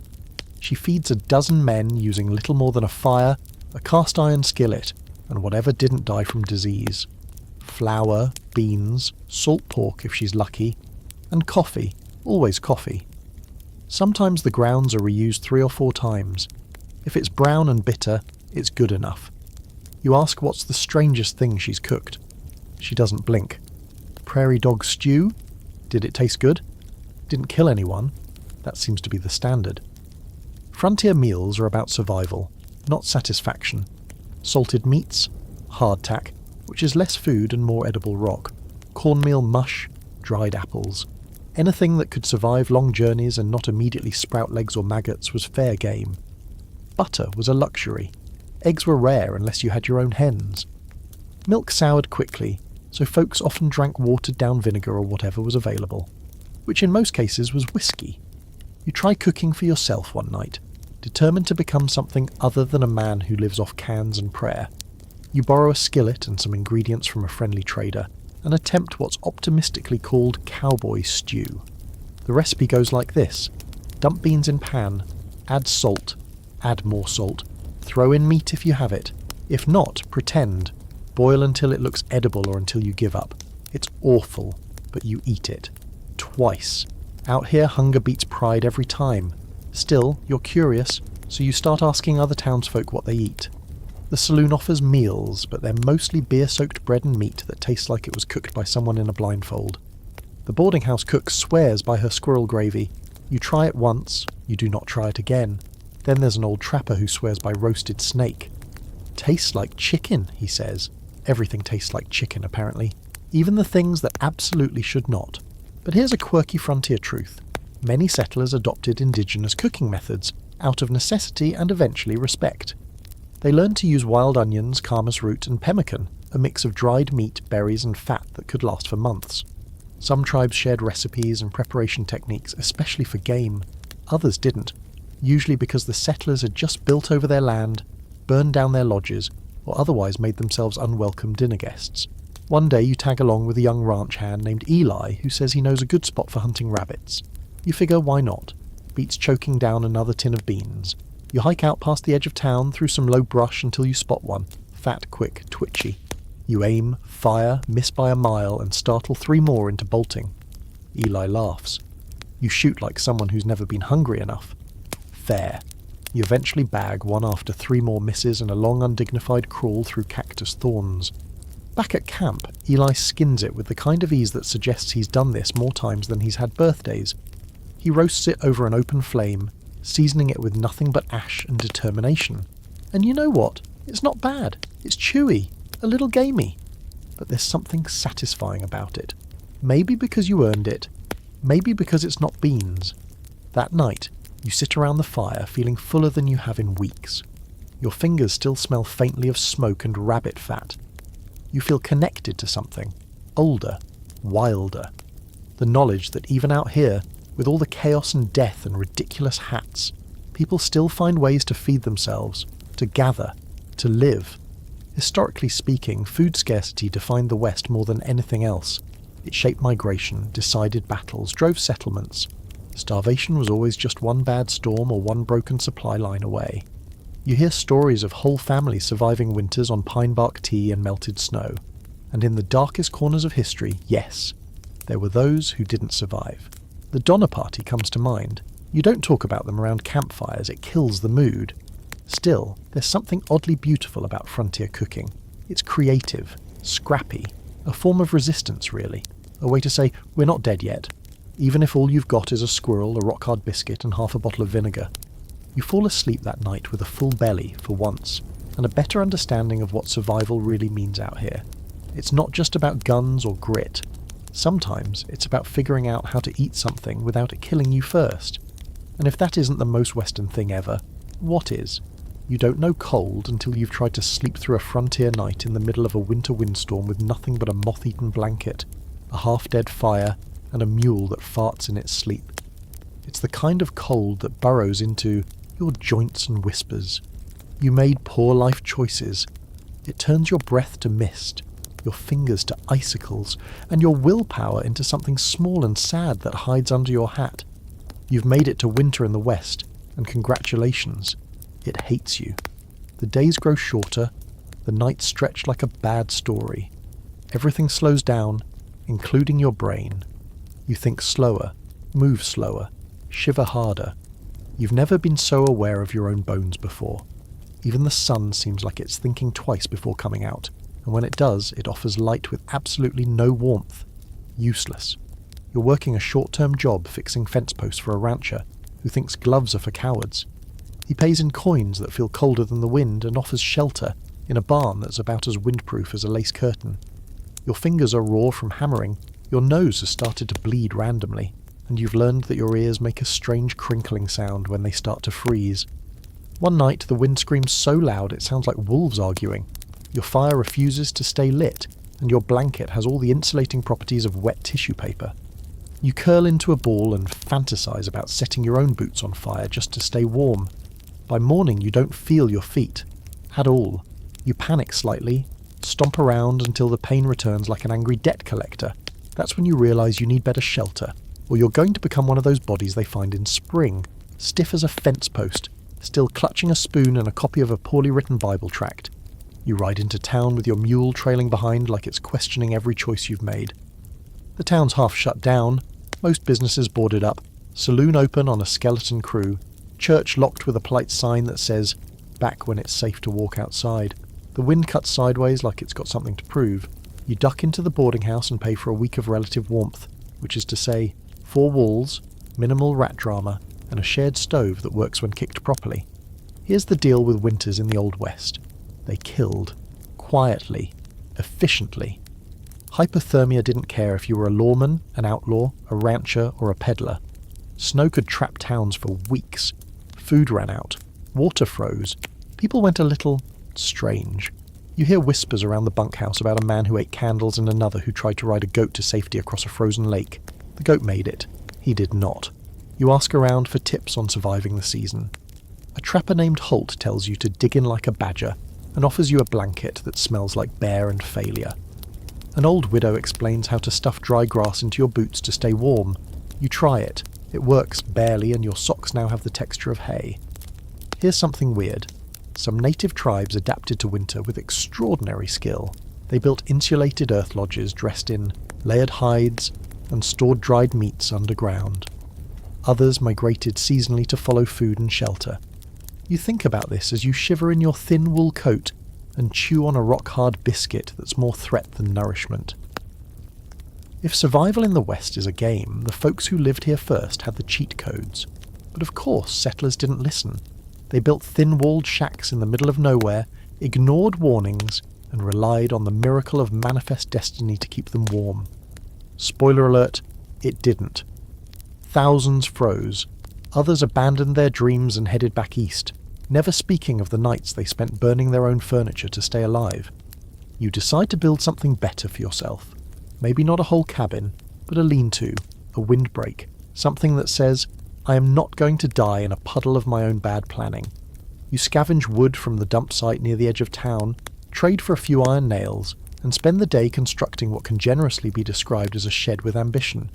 It's ugly, It creaks. But when you light a fire inside and sit back against the wall with a tin of lukewarm beans, it feels like a castle. One night, the snow falls so hard you can't see 3 feet in front of you. Everything goes white. Sound disappears. You step outside to pee and nearly vanish. It's like being inside a cotton ball full of ghosts. You laugh, part nerves, part madness, and realise your breath looks like smoke from a dying fire. Inside, you stoke the coals, wrap yourself in every blanket you own and try to sleep. Outside, the wind screams again, and something howls. Not a coyote, not a wolf, something worse. You tell yourself it's the wind lying to you. Scholars still debate how accurate those stories of endless blizzards and mass starvation really are. Some say the West exaggerated its winters to add to the mythology. Others say it downplays them, because no one wants to read about frostbite and starvation when they're dreaming of cowboys and gold. But out here, breathing in steam and praying the roof holds, you know the truth lies somewhere in between. Your mule, by the way, is now living in the lean-to with you. You didn't plan that. It just walked in one night and refused to leave. Fine, you're not proud. At least it's warm. By late winter, your face is cracked from windburn, your boots leak snowmelt, and your blanket smells like a crime. But you're alive. You've lasted longer than many. You've learned that surviving the cold isn't just about firewood and blankets. It's about pacing your breathing, keeping moving, knowing when to hide and when to huddle. It's about not giving in to the silence when everything goes white. Spring will come. It always does. You just have to last until it does. You've survived winter, barely. And now the thaw has come. It doesn't arrive all at once. There's no grand trumpet, no green carpet unrolling across the prairie. Just little. Signs. The snow stops crunching under your boots and starts sloshing. The icicles dripping from the eaves give up and fall with a lazy plop. Your mule stops looking like it's considering ending both of your lives and begins flicking its ears like it's ready to travel again. And somewhere deep in your bones, the ache of cold is replaced by the dull pulse of possibility. You're sipping your first tolerable coffee in weeks at the saloon when you meet her. She walks in like the place belongs to her, which, judging by the way people part like prairie grass around a snake, it just might. Tall, sharp-shouldered, eyes like a hawk that's already seen your deepest secrets. She wears a gun belt, low and confident, boots laced tight, and a hat that's clearly been through several bad ideas and come out the other side stronger. You catch her name later, Delia Vane, and within 2 days it becomes clear. She is not here to play. Turns out she runs her own ranch outside of town. Not her husband's ranch, not her late father's. Heron! She built it from the ground up with a couple cattle, a stubborn heart, and a rifle she's definitely used. She's tough as barbed wire and twice as useful. You hear stories, how she once drove her herd through a flood waist-deep in freezing water, how she tracked down a cattle thief for 3 days on foot, how she shot a man in the thigh because he grabbed her elbow and called her darling. All true, apparently. You end up talking to her one afternoon outside the blacksmith's. She's loading feed onto a wagon and cussing under her breath. You offer a hand. She eyes you like she's deciding whether to shoot or accept your help. Eventually she lets you lift the last sack and doesn't shoot you, which feels like progress. Name's Jack Iron, you say. I've heard, she replies flatly, then adds, Thought you'd be taller, you grin. Thought you'd be meaner, she smirks. I'm having a good day. It's not exactly flirtation, but it's something. You see, the West wasn't just men playing cowboy. Women were here too, building, surviving, running businesses, riding trails, running schools, patching wounds, owning land. The whole corset-wearing, fainting damsel nonsense? That's mostly Eastern fantasy. Out here, women wore dust-stained boots and carried knives in their garters. They ran boarding houses, operated ferries, managed stores, and if need be, buried bodies. Sometimes their own husbands. You ask around town and hear names spoken with respect, and just a bit of fear. Miss Langston, who ran a stagecoach company and once beat a drunk customer unconscious with a frying pan. Widow Hayes, who outshot 3 bounty hunters on her front porch when they tried to take her son. Clara Dunn, who ran the town's only pharmacy and made her own tinctures, some of which worked so well the local doctor started asking her for advice. And let's not forget the madams. There's Miss Odessa, whose establishment on the edge of town technically offers companionship, but also serves as a safe haven, a source of gossip, and a place to get a meal that doesn't taste like old tin. She keeps order with a sawed-off shotgun and a ledger thicker than the town's Bible. You're smart enough not to judge. Everyone passes through her parlour eventually. Lawmen, preachers, husbands, and once even the mayor, though he denies it loudly. You find yourself running odd jobs for Delia Vane. Fencing repairs, herd tending, nothing big. But it gives you a glimpse of her world. Her ranch sits on a wide, golden stretch of land where the wind never quite settles. She works from sunup to well after dark, mending, branding, planning, feeding. You've never seen someone move with such purpose. One afternoon you ask her why she stays out here, alone, building something where the odds are stacked against her. She doesn't look up from the rope she's coiling. Because no one else is going to build it for me, she says, and if I left, some man would ride in, slap his name on the gate and act like it was always his. You nod slowly, trying not to look impressed. And here's a quirky truth from history. There were more female homesteaders in the West than most people realise. The Homestead Act of 1862 allowed unmarried women to claim land. An unusual opportunity in a time when most legal rights were tied to husbands. Thousands took it. Some succeeded, some didn't. But they tried. They staked claims, drove ploughs, and endured blizzards and bandits like anyone else. There's a long-standing scholarly debate about just how liberating the frontier was for women. Some say it was a rare break from Eastern social norms, a space where women could build lives with fewer expectations. Others argue it was just as limiting, just with different dangers. One thing's for sure. Out here, nobody had time for fainting spells. Back in town, Delia becomes something of a myth. The preacher preaches about the strong woman as cautionary tale, and the blacksmith grumbles that she doesn't smile enough. But you see how they step aside when she walks into the saloon. You see how folks listen when she speaks, even if they pretend not to. One night, after a long day driving a stubborn bull that absolutely hates you, you're sitting on her porch drinking lukewarm coffee. You ever think about leaving all this behind? You ask her. She leans back in her chair, the wind tugging at her hat. Every morning, she says, and by noon I remember there's nowhere else I'd rather be. You stare out at the stars with her, quiet. That's when you realise the West isn't just saloons and shootouts. It's grit, it's stubbornness, it's people like Delia who carve order from chaos with nothing but a lasso and a loaded rifle.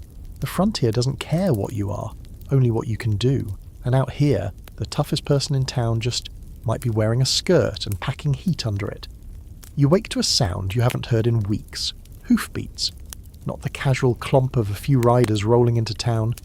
No, this is something else. This is thunder. This is a herd. You sit up, boots half on, heart still somewhere back in your ribs, and step outside just in time to see it. A wave of cattle stretching from one side of the horizon to the other, rolling into town like a slow, lowing storm. They're everywhere. Dust pours up around them in clouds thick enough to choke you. Their eyes are wide, their flanks slick with sweat. Behind them ride a dozen men on horseback, some with rifles, others with lassos, most looking like they haven't slept in 3 weeks. And based on the smell, they haven't bathed in longer. Welcome to the cattle drive. You'd heard about them, sure, but nothing prepares you for seeing it in motion. Thousands of pounds of beef on the move, muscles rippling, hooves kicking up the earth like it offended them. It's more than a job. It's a spectacle. A dangerous, exhausting, deeply smelly spectacle. The drive pulls in near the stockyards. Men dismount with creaking bones and red eyes. Their horses sag with exhaustion. Their boots leave deep tracks in the dirt. One of them is singing a song about biscuits and betrayal. Another immediately collapses under a tree and starts snoring. You stand there taking it all in, and for the first time you realise just how massive the cattle economy really is out here, and just how miserable it must be to live in the middle of it. You strike up a conversation with one of the drovers. Name's Cole. His moustache has its own ecosystem, and he smells like sun-baked leather and beans. You ask what it's like. Worse than hell with less music, he says, and that's the good version.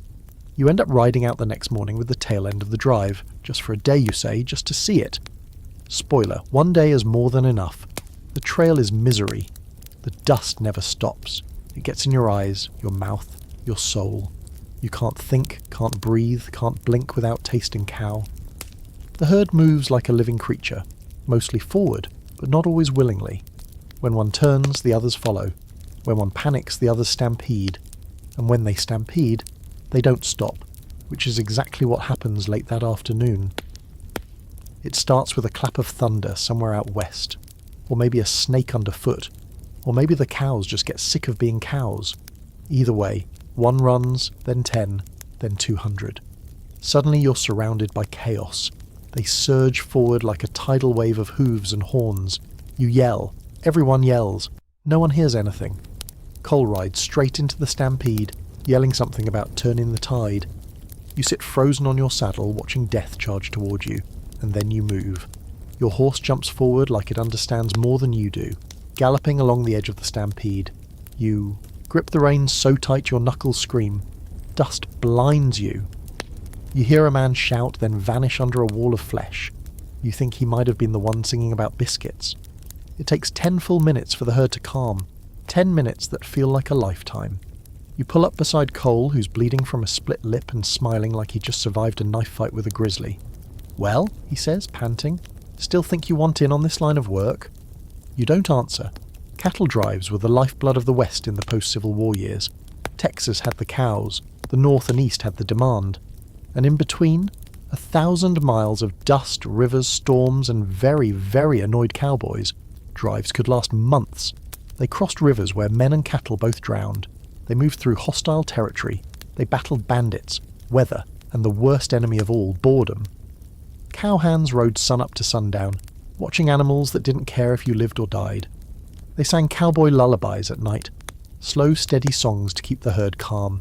They lived on beans, coffee, and hope, and their pay, barely enough to afford a decent pair of boots. And here's a quirky historical twist. A large number of cowboys weren't white. Up to 1 in 4 were black or Mexican, many of them formerly enslaved or immigrants. They were experts in roping, riding, herding, and in getting none of the credit when the dime novel started rolling out. Hollywood, as usual, erased that part. You limp back to town with aching thighs and enough dust in your ears to start a new desert. You collapse at the saloon and don't move for an hour. Later you sit with Cole and the others around a campfire on the edge of town. The cows are penned up, snorting quietly in their sleep. Someone passes a tin of stew that may or may not be legal to eat. You chew it anyway. The stars above you look smug. "I don't get why anyone chooses this," you mutter, sore and cranky. Cole shrugs. "We don't choose it. We just do it. Same way the cows keep walking." You nod, understanding now. The cattle drive isn't about glory or fortune, it's about momentum. Keep moving or get crushed, just like everything else out here. The fire crackles, someone starts singing, badly. You lean back on your saddle, eyes half closed. You're not cut out for cattle driving. You know that now, but you've earned a new kind of respect for those who are. And for the cows, maybe just a little. It starts with a knock. Not a friendly one. It's the kind of knock that says you have approximately 5 seconds to make peace with your maker. You open your eyes to grey light and the unmistakable scent of someone else's cigar smoke leaking through the cracks of the bunkhouse wall. Then the knock comes again, harder this time, followed by the gruff voice of someone who doesn't sound impressed with your continued existence. "Jack Iron?" You sit up slowly, heart already pounding. Your hand goes instinctively to your revolver, which is thankfully still tucked beneath your bedroll. You keep it there now, always, because this is the West, and sometimes the law shows up with a rope before it shows up with a warrant. You swing open the door and find 2 men staring at you. One's wearing a badge, the other is wearing the kind of frown that makes people leave a town by nightfall. The badge isn't shiny, this isn't a theatrical entrance. It's dull, worn, and still terrifying. The law here is less sheriff and more problem solver. If you've got a problem, he might help. If you are the problem, well, you might end up with a sudden and unwanted neck accessory.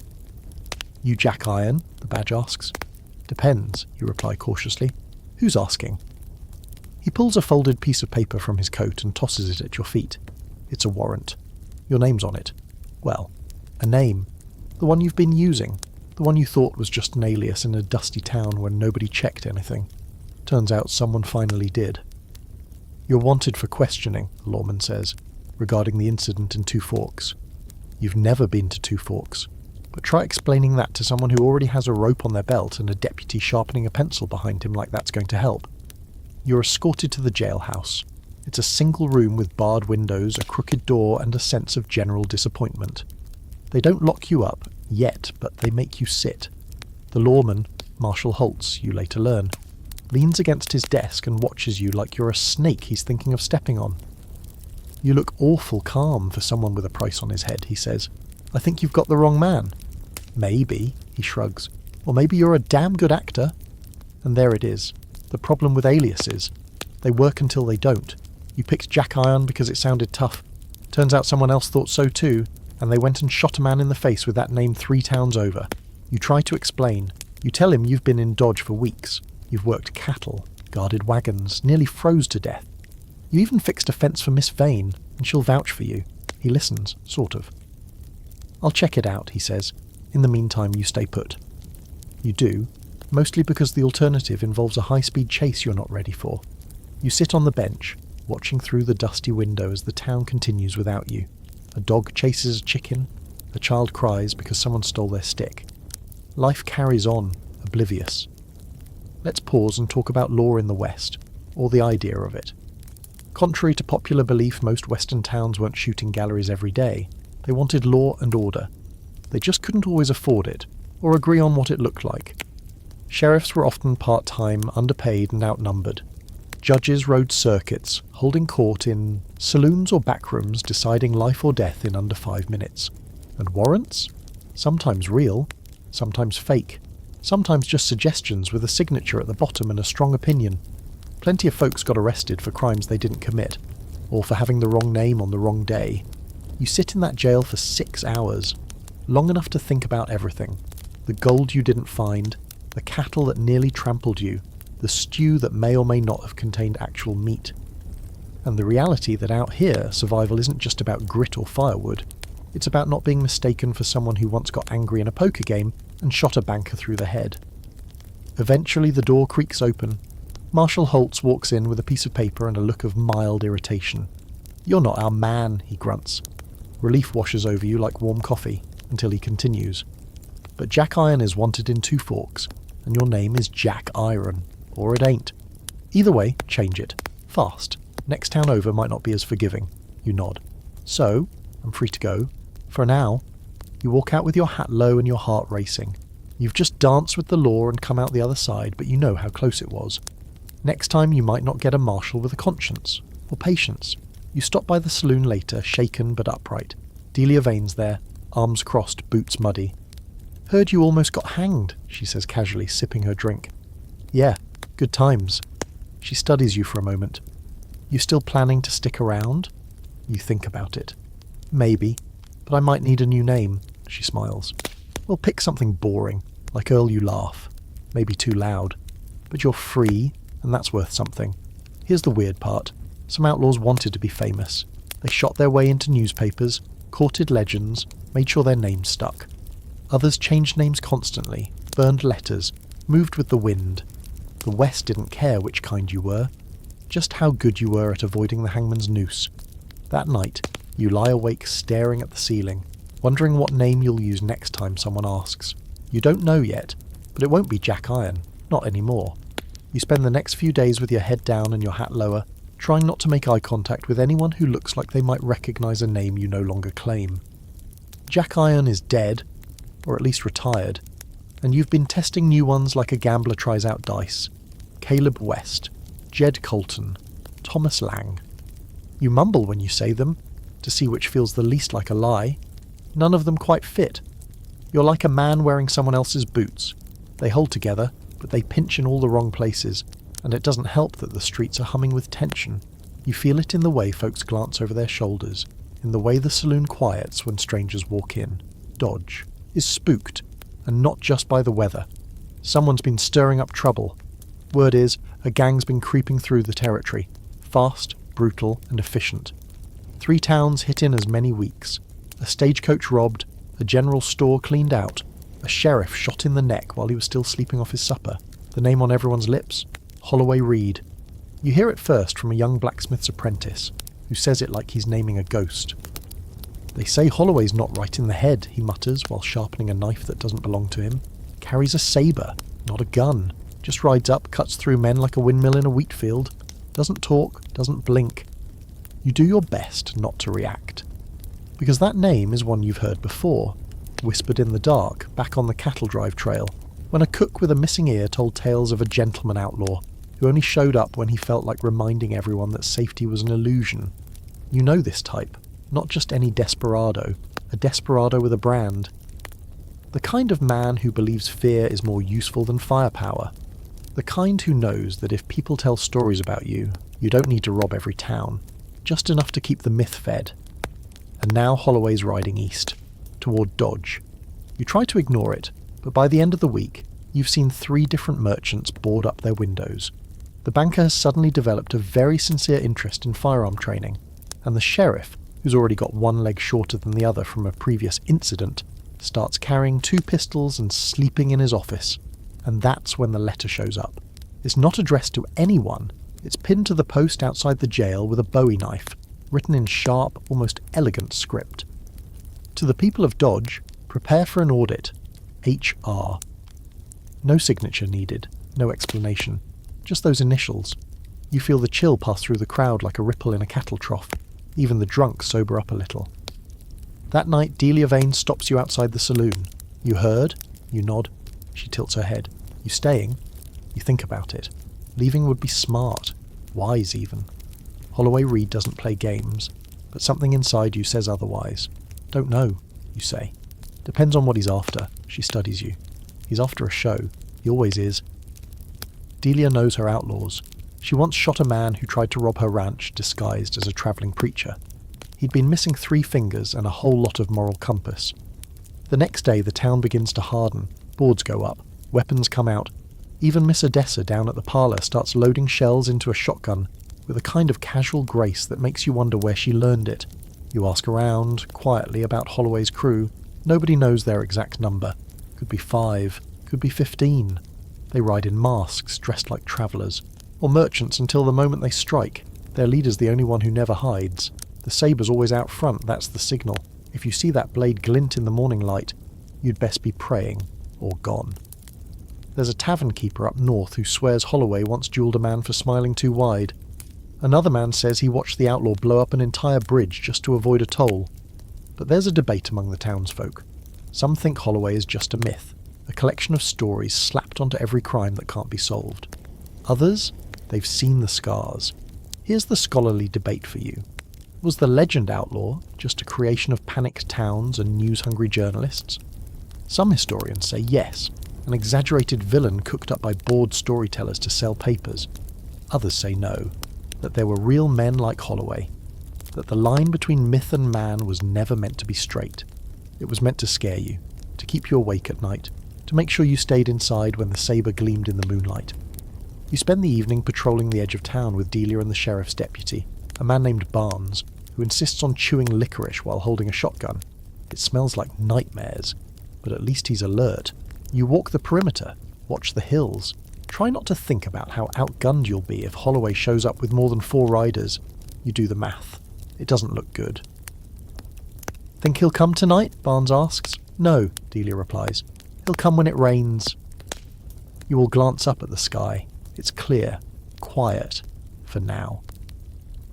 You head back to your bunkhouse, heart twitching in your chest. You double-check the lock, load your revolver, sit near the window with your back to the wall, like you've seen veterans do. You tell yourself it's just a story.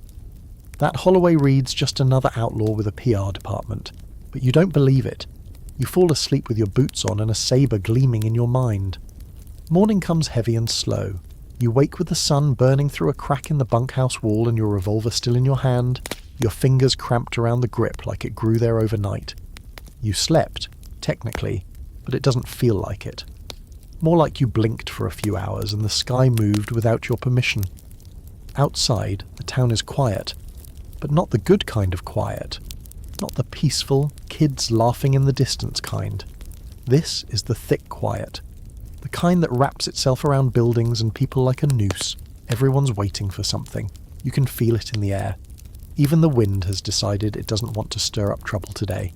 You drift into the saloon, where half the town seems to be pretending they're there for the coffee and not the rumour mill. Miss Odessa leans over her bar like she owns the deed to every soul in Dodge, and maybe she does. She's not pouring drinks today, just watching. Any news? You ask.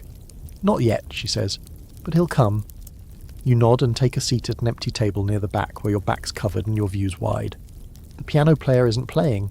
He's sitting next to his instrument with a shotgun laid across his knees. A man's got to diversify his skills. You don't have the patience to just sit, so you sign up for a poker game in the hopes of distracting your nerves. 4 players, low stakes, just coin and ego. The dealer is an older woman with sharp hands and a laugh that cuts like glass. You're dealt in, and for a while it works. You forget about Holloway. You forget about saber blades and shadows on the ridge. You focus on the game, until he walks in. He doesn't announce himself. He doesn't need to. The saloon goes dead silent, like someone threw a sheet over the whole building. He walks through the bat-wing doors slow and deliberate, boots clicking like the start of a metronome. You don't even look up at first. You feel it, like a low hum in your teeth. When you do glance up, he's already looking at you.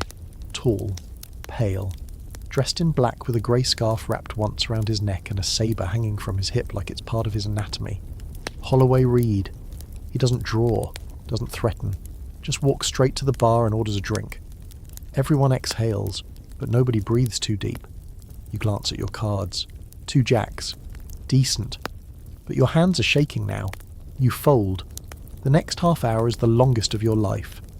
Holloway drinks, chats with Miss Odessa, who treats him like he's just another traveller, though you can see her knuckles go white on the glass she's drying. He tips his hat at her. She nods once. Then he walks to your table. "You're Jack Iron," he says. Not a question. "I was," you reply. He studies you like you're a mark in a carnival game. "You played cards in Bisbee?" "Once." "You cheat?" "Never had to." He grins. It's not friendly. It's not unfriendly either. It's the kind of grin a fox gives a chicken just before deciding if it's worth the effort. "You shoot?" he asks. "I can." "You drink?" "When I'm smart, no." He laughs, just once, sharp and echoing. "Smart man." He pulls a chair from a nearby table and sits, boots up, sabre angled across his lap. "You know," he says, "people think I'm the bad guy." You don't answer. That feels like a trap. He continues. "They see the blade. They hear the stories.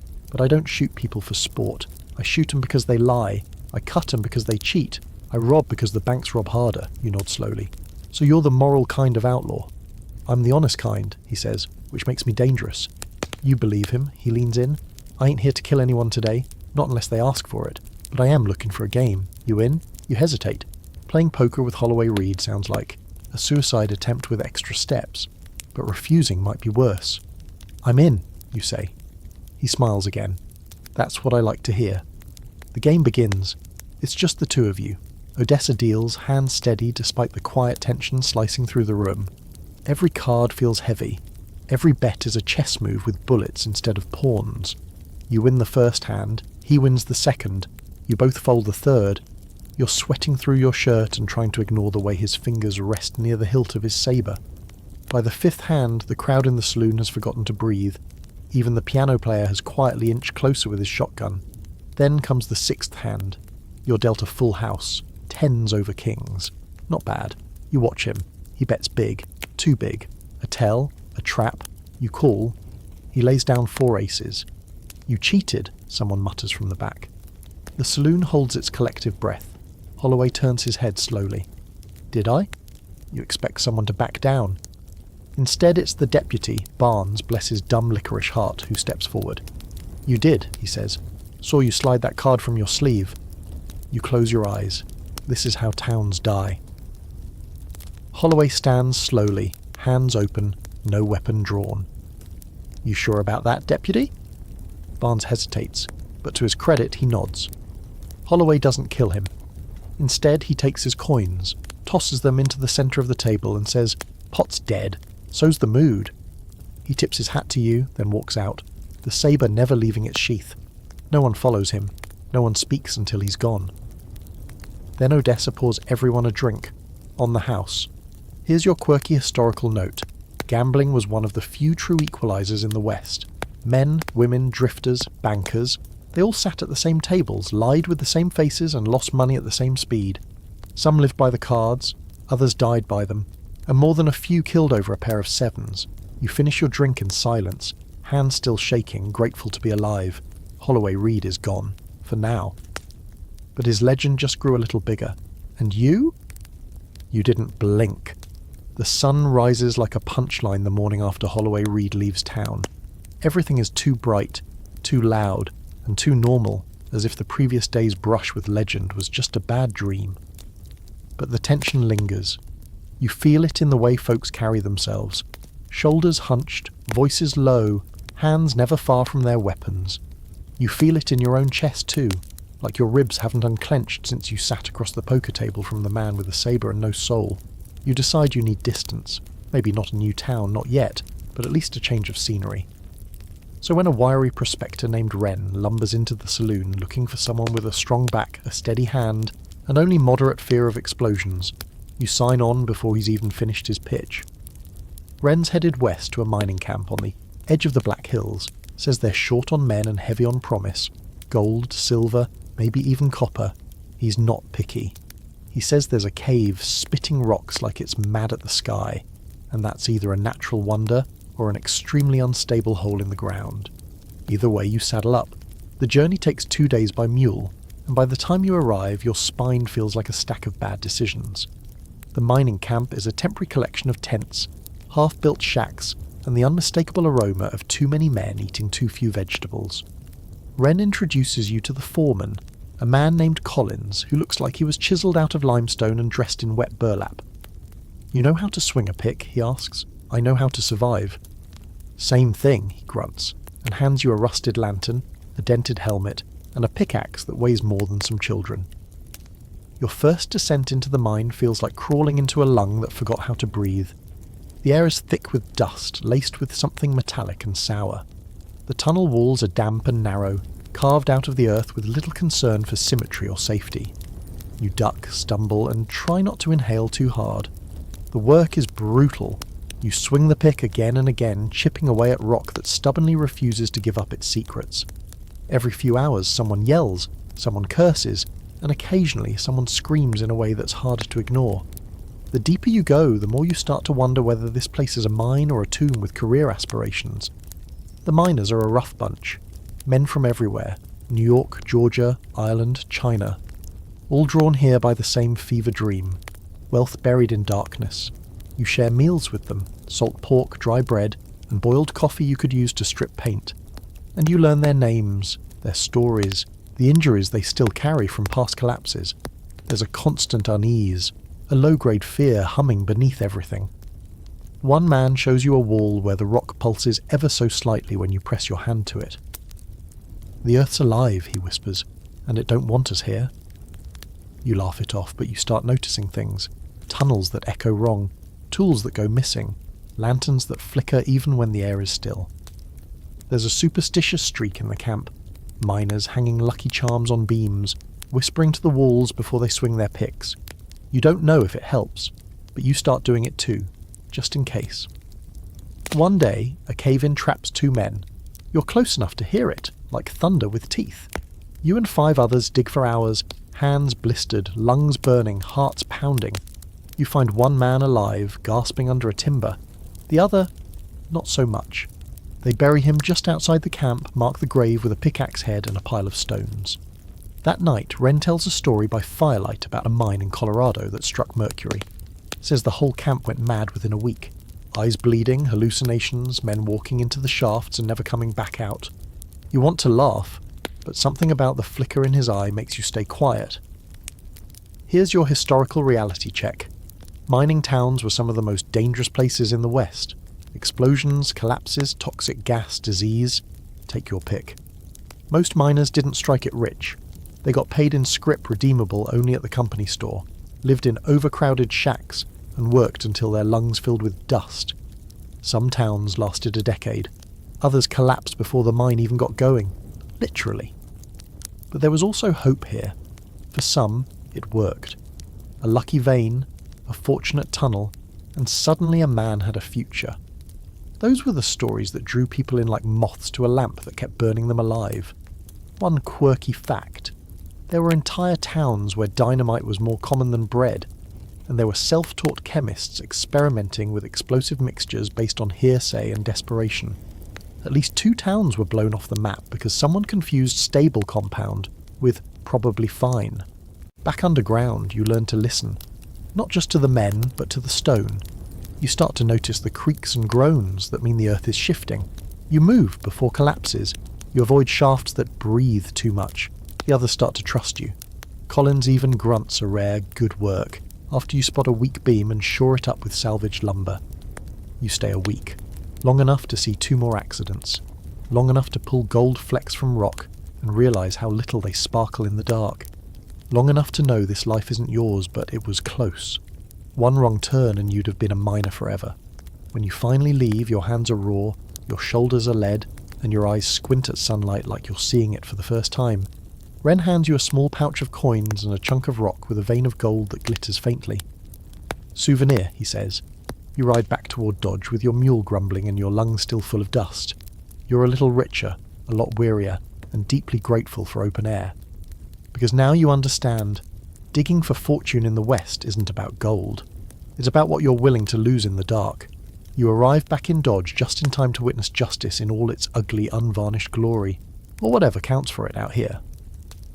There's a crowd gathered near the old cottonwood tree at the edge of town, the one that's conveniently thick-limbed and just far enough from the sheriff's office to create plausible deniability. At first glance, you assume someone's getting hanged for a fresh offence, a robbery, a killing, maybe just bad luck. But then you see the gallows are temporary, thrown together out of old boards and bitterness, and the man at the centre of it all is barely out of his 20s. Rope around his neck, arms tied behind him, tears streaking through the dust on his cheeks. You push through the crowd, which is hushed but not solemn. No one speaks above a whisper, but you can feel the bloodlust simmering just below the surface. There's always someone eager to see another man fall. "What did he do?" you ask the man next to you, a farmer judging by the hay stuck in his boots and the permanent squint of a man who's stared down too many sunrises. "Says he stole from the general store," the man mutters. "Took some jerky, flask of whiskey and 2 tins of chewing tobacco. That's it. Sheriff said it wasn't his first time. Said this time it was enough." You glance up at the platform.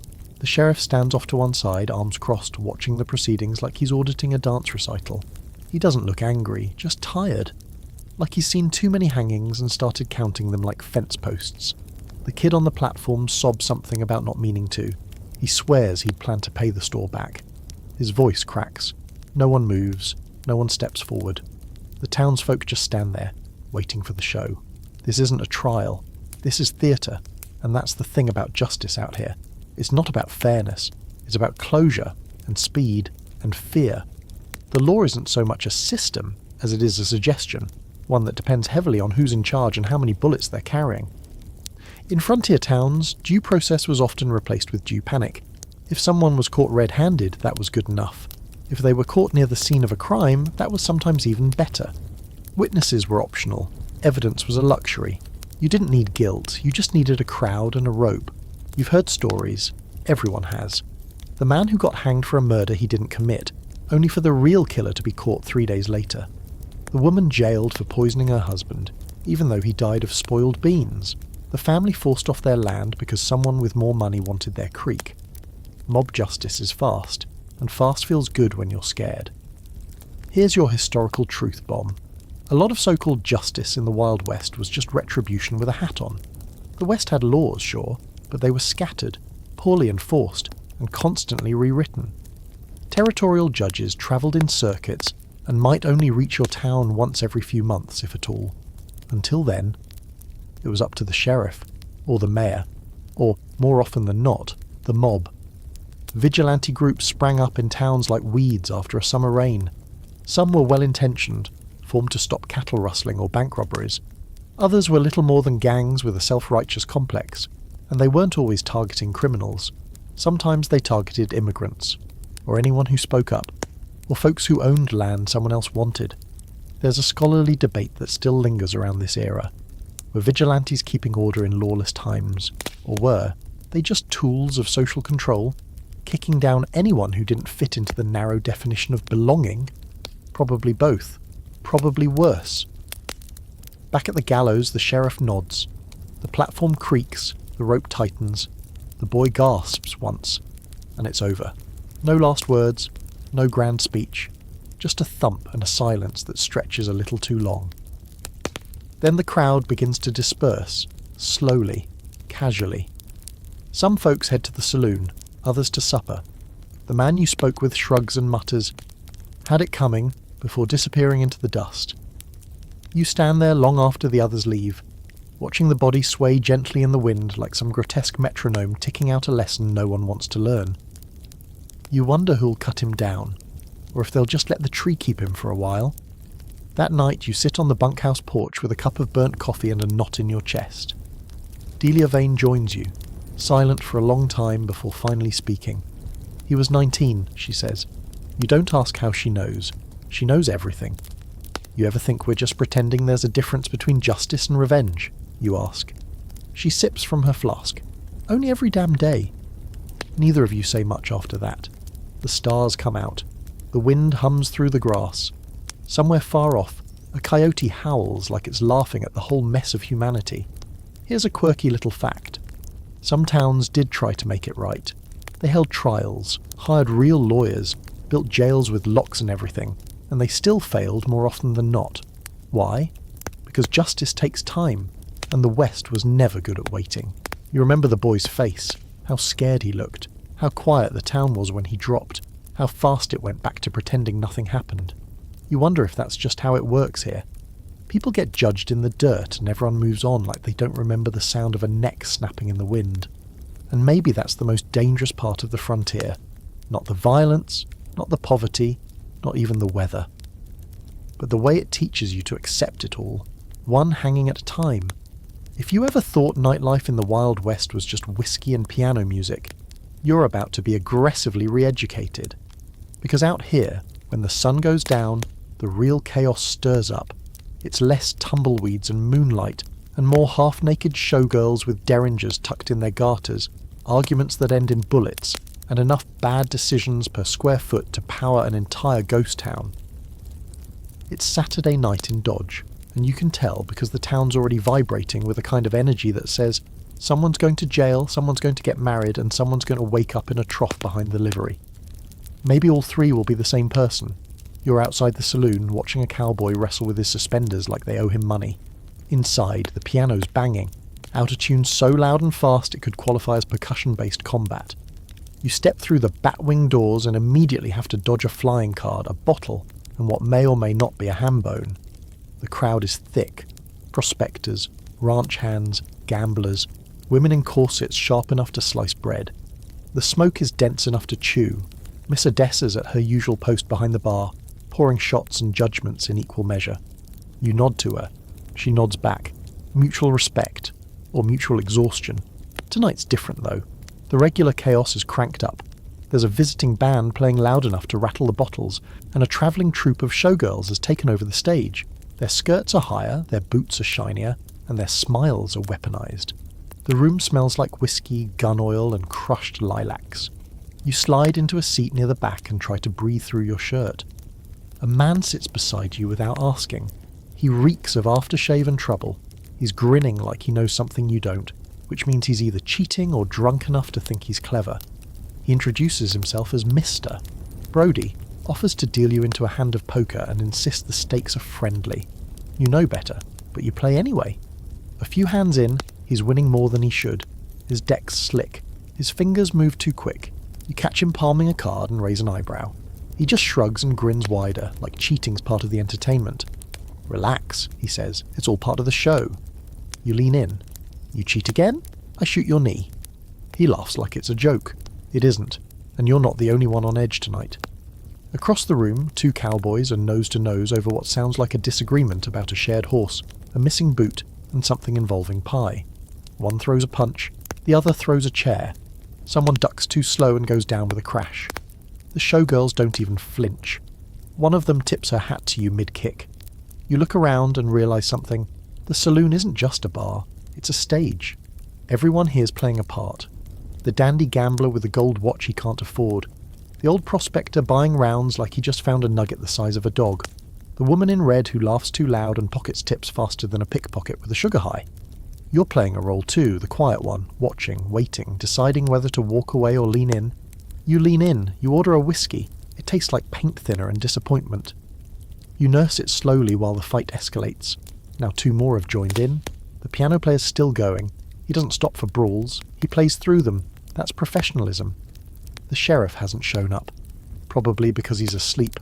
Or drunk. or both. Eventually the fight burns out. One man's unconscious, one's bleeding from the ear. The woman in red is counting her winnings and stepping over them, like they're just part of the furniture. You glance toward the stage. One of the showgirls is standing centre spotlight, holding a shotgun with one hand and a martini glass in the other. She's the real master of ceremonies now. "Anyone else feeling rowdy?" she purrs. No one answers. That's what passes for peacekeeping in Dodge. Here's a historical truth. Saloons were the heart of most frontier towns, not just for drinking, but for gathering, scheming, surviving. They were banks, job boards, courthouses, and confessionals. You'd hear everything in a saloon. Who was rich, who was sick, who had a price on their head. It was where politics were argued, marriages proposed, and murder plans whispered over whiskey. And while saloon girls were often romanticised later as tragic figures or scandalous accessories, they were businesswomen, entertainers, spies, and sometimes enforcers. A good saloon girl could charm the gold out of your pocket while keeping a derringer aimed at your heart. You talk to one after midnight. Her name's Josie. She's been working Dodge for 2 years, ever since her last town burned down. Accidentally, she swears. She talks fast, drinks slow, and reads people like newspapers. She points out every liar in the room in under 3 minutes. "That one there," she whispers, pointing to a man in a preacher's collar. "Counterfeiter." "What about the barkeep? Wanted for arson in 2 counties. And me," she smirks, "running from something, don't know what. Yet." "You like her?" She offers you a dance. You accept, mostly because your legs need the motion. The two of you spin once, twice, and then settle into a kind of rhythm that says we're not lovers, not yet friends, but neither of us is bleeding, so we're doing okay. Afterward, she kisses your cheek, whispers, "Be careful," and vanishes into the crowd. You return to your corner, heart lighter, boots heavier. By dawn, the saloon is a wreck. Chairs broken, cards scattered, a man asleep in the spittoon. And yet, it feels weirdly comforting, like a ritual completed. The night came, it misbehaved, and now the sun's here to clean up the mess. You step outside into the cool morning. The air smells of smoke, sweat, and forgiveness. Somewhere, a rooster crows like it hasn't been paid yet. You lean against a post, watch the town blink awake and think, this is the Wild West. It's not the duels or the dirt roads. It's the way people keep showing up night after night to gamble with their lives and still hope for music. You take a few days to recover from the saloon chaos, sleeping longer than usual, and only emerging for food, coffee, or to make sure your mule hasn't developed any new and exciting personality disorders. Dodge is still standing somehow, though it leans a little harder now on the left side of town where 2 buildings got into a drunken scuffle and someone tried to put out a kitchen fire with whiskey. But even as the town rubs the sleep from its eyes and tries to remember where its boots are, you start hearing about something new, a stranger camped out by the old trail fork 2 miles east. No name, no horse, just a wagon, a tent, and what one kid described as a pile of glass bottles and weird smells. Naturally, that's enough to get your attention. You saddle up and ride out one morning to take a look. The trail is quiet except for your mule's hooves clomping against dry ground, and the occasional bird that sounds like it's mocking your entire existence. You find the camp nestled beneath a cluster of cottonwoods, almost like the trees themselves are trying to hide it from view. And then you smell it. Burnt herbs, ash, maybe peppermint? You tie your mule and approach on foot. The wagon is painted in fading red and green swirls, with chipped gold lettering that reads, Dr. Fenwick's Grand Tonic and Elixirs, curatives for all manner of mortal affliction, which is already a red flag. No one calls themselves doctor in the West unless they're lying, dying, or trying to sell you something that tastes like feet. A curtain twitches on the side of the wagon and a man steps out. Dr. Fenwick is tall, narrow, and so clean he looks like he's been ironed. His moustache is waxed, his boots polished, and his long coat swishes dramatically even when there's no wind. He greets you like an old friend returning from war. Ah, a fellow seeker of truth. Come to liberate your inner ailments, I presume? You raise an eyebrow. I came to see what kind of crazy you're peddling, he beams. Ah, healthy skepticism, the first symptom of poor spiritual alignment. Come, let me show you what you've been missing. You follow him around to the back of the wagon, where a table is covered in bottles of every size and colour. Labels proclaiming miracles, restores vital essence, prevents spontaneous fever, enhances marital vigour. One bottle just says no more rats. He launches into a sales pitch so fast and so polished it sounds like it was tattooed inside his skull. He claims his tinctures can cure fever, indigestion, melancholy, nightmares, and, most concerningly, the past. You don't know how he intends to cure that one, but you make a mental note to buy 2 bottles if it works. Now you've seen a lot of strange things since coming west. Men who wear chainmail under their coats, a woman who kept her dead husband on the porch to keep up appearances, a priest who swore he was also a dentist and pulled teeth with a screwdriver. But Fenwick, he's a category all his own. You watch as a crowd of curious townsfolk gathers. Some come to mock, others to maybe buy. A woman buys a tonic labelled calms the hysteria for her mother-in-law. A man trades 2 chickens for a bottle of something that smells like licorice and regret. Fenwick never misses a beat, promising hope in a bottle and change in a spoonful. Here's the historical core of it all. Patent medicines were huge in the West. With little regulation, anyone could mix alcohol, morphine, cocaine, or just really determined vinegar into a bottle and slap on a label claiming it'd cure you of everything from baldness to existential dread. People bought it by the wagon load, because doctors were rare, and even when you could find one, their idea of treatment usually involved bleeding you or sawing something off. So these snake oil salesmen weren't just con artists, they were necessary con artists. They gave hope, fake or not, and out here, hope sold better than whiskey. Fenwick offers you a bottle for free. He says you have the look of someone with emotional toxins. You don't know what that means, but it's probably not wrong. The bottle is amber-coloured and sealed with wax. You pocket it, partly out of curiosity, partly because if it's laced with anything dangerous, you want to know before he sells it to kids. That night, you bring it back to your bunkhouse and uncork it. It smells not terrible, like ginger and shoe polish. You take a sip, then you take a seat, because the room tilts a little. For the next hour you stare at the ceiling and question everything from your birth to your breakfast. You don't hallucinate exactly, but you feel like you've been gently unzipped and then reassembled out of spare parts. At some point, you sing a lullaby you didn't know you remembered. You wake up on the floor, arms wrapped around your mule's feed sack, smiling like someone just told you a secret that solved the universe. In the morning, you feel oddly refreshed, hungover in your soul maybe, but not sick.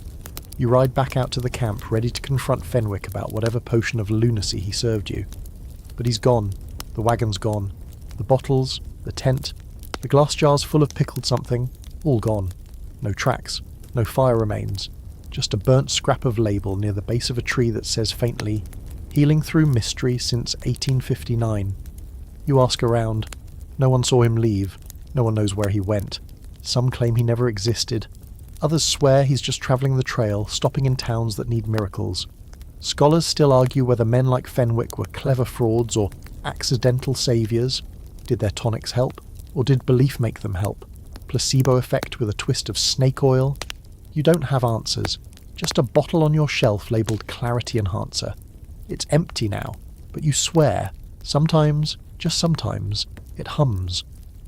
The next storm doesn't arrive with drama. No thunder, no lightning, no furious wind clawing at the rooftops. It creeps in slow, like a debt collector, like a hangover that starts behind your eyes before you've even touched the bottle. One morning you wake up and the air smells different, heavier, wetter, like the sky's holding its breath. The town feels it too. People walk faster, glance up more often, and speak in half sentences as if finishing a thought might tempt fate. And that's how you know it's coming. Rain. Out here, rain is rarely a gift. The West isn't a place that handles softness well. It's all dust, grit, and sun-bleached arrogance. So when the sky finally breaks open, it doesn't bless the land, it punishes it. The streets of Dodge become thick with mud in minutes, swallowing wagon wheels and boots like a hungry mouth. Roofs leak, chickens panic, and you, smart soul that you are, step outside just in time to get a face full of nature's personal revenge. You slosh through the street, boots making that awful sucking sound every time you try to lift them. Your hat's soaked, your coat smells like mildew and poor decisions, and your mule refuses to move an inch unless bribed with half a carrot and a whispered apology. You both look like you've been pulled out of a river and left to dry in a pile of laundry no one wants to claim. Inside the saloon, people are packed tighter than bullets in a bandolier. Smoke curls upward, mixing with steam from drying clothes. Even the piano's been silenced, too humid to hold a tune. Miss Odessa is behind the bar, sleeves rolled up, hair tied back like she's prepping for war. She's already kicked out 3 gamblers and 1 preacher who tried to baptize the spittoon, just in case. You settle in by the stove, soaking wet and resigned to the fact that every article of clothing you own is now its own small lake. Across from you, an old rancher is complaining about his cattle, slipping in the mud and breaking legs, like it's their full-time hobby. Another man swears his roof floated clean off his cabin and took his mother-in-law with it. Nobody asks if he's upset about that. And through it all, the storm deepens. Rain drumming against the windows like fingers tapping on a coffin lid. The streets become rivers. The buildings groan. Water pours off the rooftops in steady streams. This isn't just a drizzle. It's a soaker. A soul-wringing, foundation-rotting, roof-collapsing kind of rain.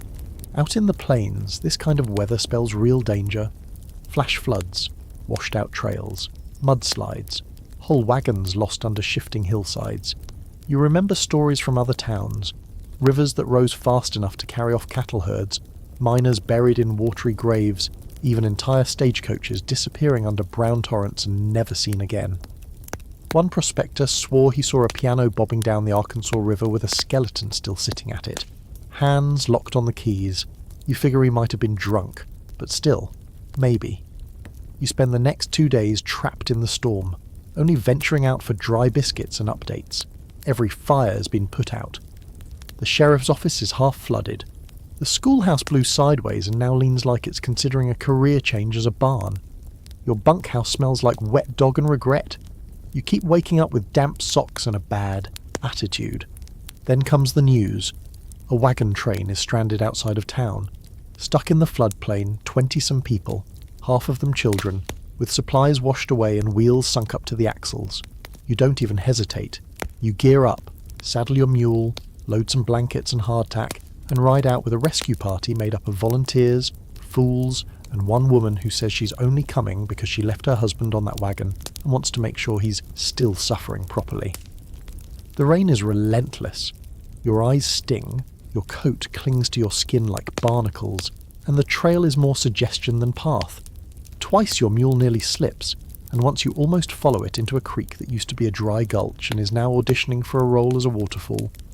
When you find the wagon train, it's worse than you imagined. They're huddled under makeshift tarps, soaked to the bone, faces pale and pinched, kids crying. One man trying to shovel mud away from a wheel that isn't even visible anymore. You pass out what little food you brought, help resecure what tents you can, and promise, like a fool, that help will come tomorrow. It does. Barely. A second group arrives with ropes, more food, and a doctor who looks like she walked out of a storm cloud. You work through the day, dragging wagons uphill, building dry platforms from brush and canvas. You don't sleep, you barely eat. But you don't stop, because out here, people don't survive storms alone. That's one of those truths they don't put in the dime novels. The Wild West isn't just shootouts and standoffs. It's soggy boots, cold hands, and strangers holding the other end of a rope. Here's your quirky fringe fact. There were rainmakers back then. Real folks who claimed they could summon storms with science, superstition, or just very persuasive fireworks. Some were frauds, others true believers. One man allegedly used dynamite to shock the sky. It mostly shocked the cows, and the locals, who never invited him back. By the time the rain lets up, you're too tired to celebrate. You ride back into Dodge soaked, aching but dry for the first time in days. The sky's bruised blue, the air smells clean, and the mud glistens like something sacred. Even your mule seems grateful. You walk into the saloon with your boots squishing and your spine twisted like a pretzel. Someone hands you a cup of something hot. Miss Odessa raises a brow and says, "You look like a drowned outlaw." You smile. "Feel like one too." She grins back. "You lived through it then?" "Not entirely, but close enough." And as the sun finally cracks through the clouds, casting gold across the rooftops and steaming mud, you realise something else about the West. It doesn't just try to kill you with guns. Sometimes it tries to drown you in silence and see what kind of person crawls out of the flood. The flood passes, the mud dries, and Dodge begins to shuffle back into shape. The sun returns with an almost smug brightness, like it knew you'd miss it but didn't want to seem too eager about coming back. The streets are a mess of ruts, lost boots, and the occasional wagon wheel poking up like a gravestone. But there's music again from the saloon, and the blacksmith's hammer starts ringing in the mornings like a heartbeat shaking off fever. Even the chickens start acting normal, though one of them now lives on top of the church for reasons known only to it and God. You spend a few days helping rebuild, mostly because you can't sit still. You haul planks, fix roofs, chase down lumber orders, and do your best not to punch the man who insists on supervising, while holding a hammer he's clearly never used. Delia Vane runs the operation like a field general with a busted hat and no time for whining. She barks orders, shoves you off ladders when you're in the way, and only pauses long enough to sip coffee and threaten someone into working faster. It's chaos, but it's orderly chaos. A town stitching itself back together. And then, like a coyote sensing weakness, the past shows up. It starts when a rider rolls into town at sundown. Alone, dust-caked, horse-lathered and trembling. He doesn't speak to anyone, just tosses a letter at the sheriff's feet and rides off before anyone can ask his name. The sheriff unfolds the letter in the middle of the street.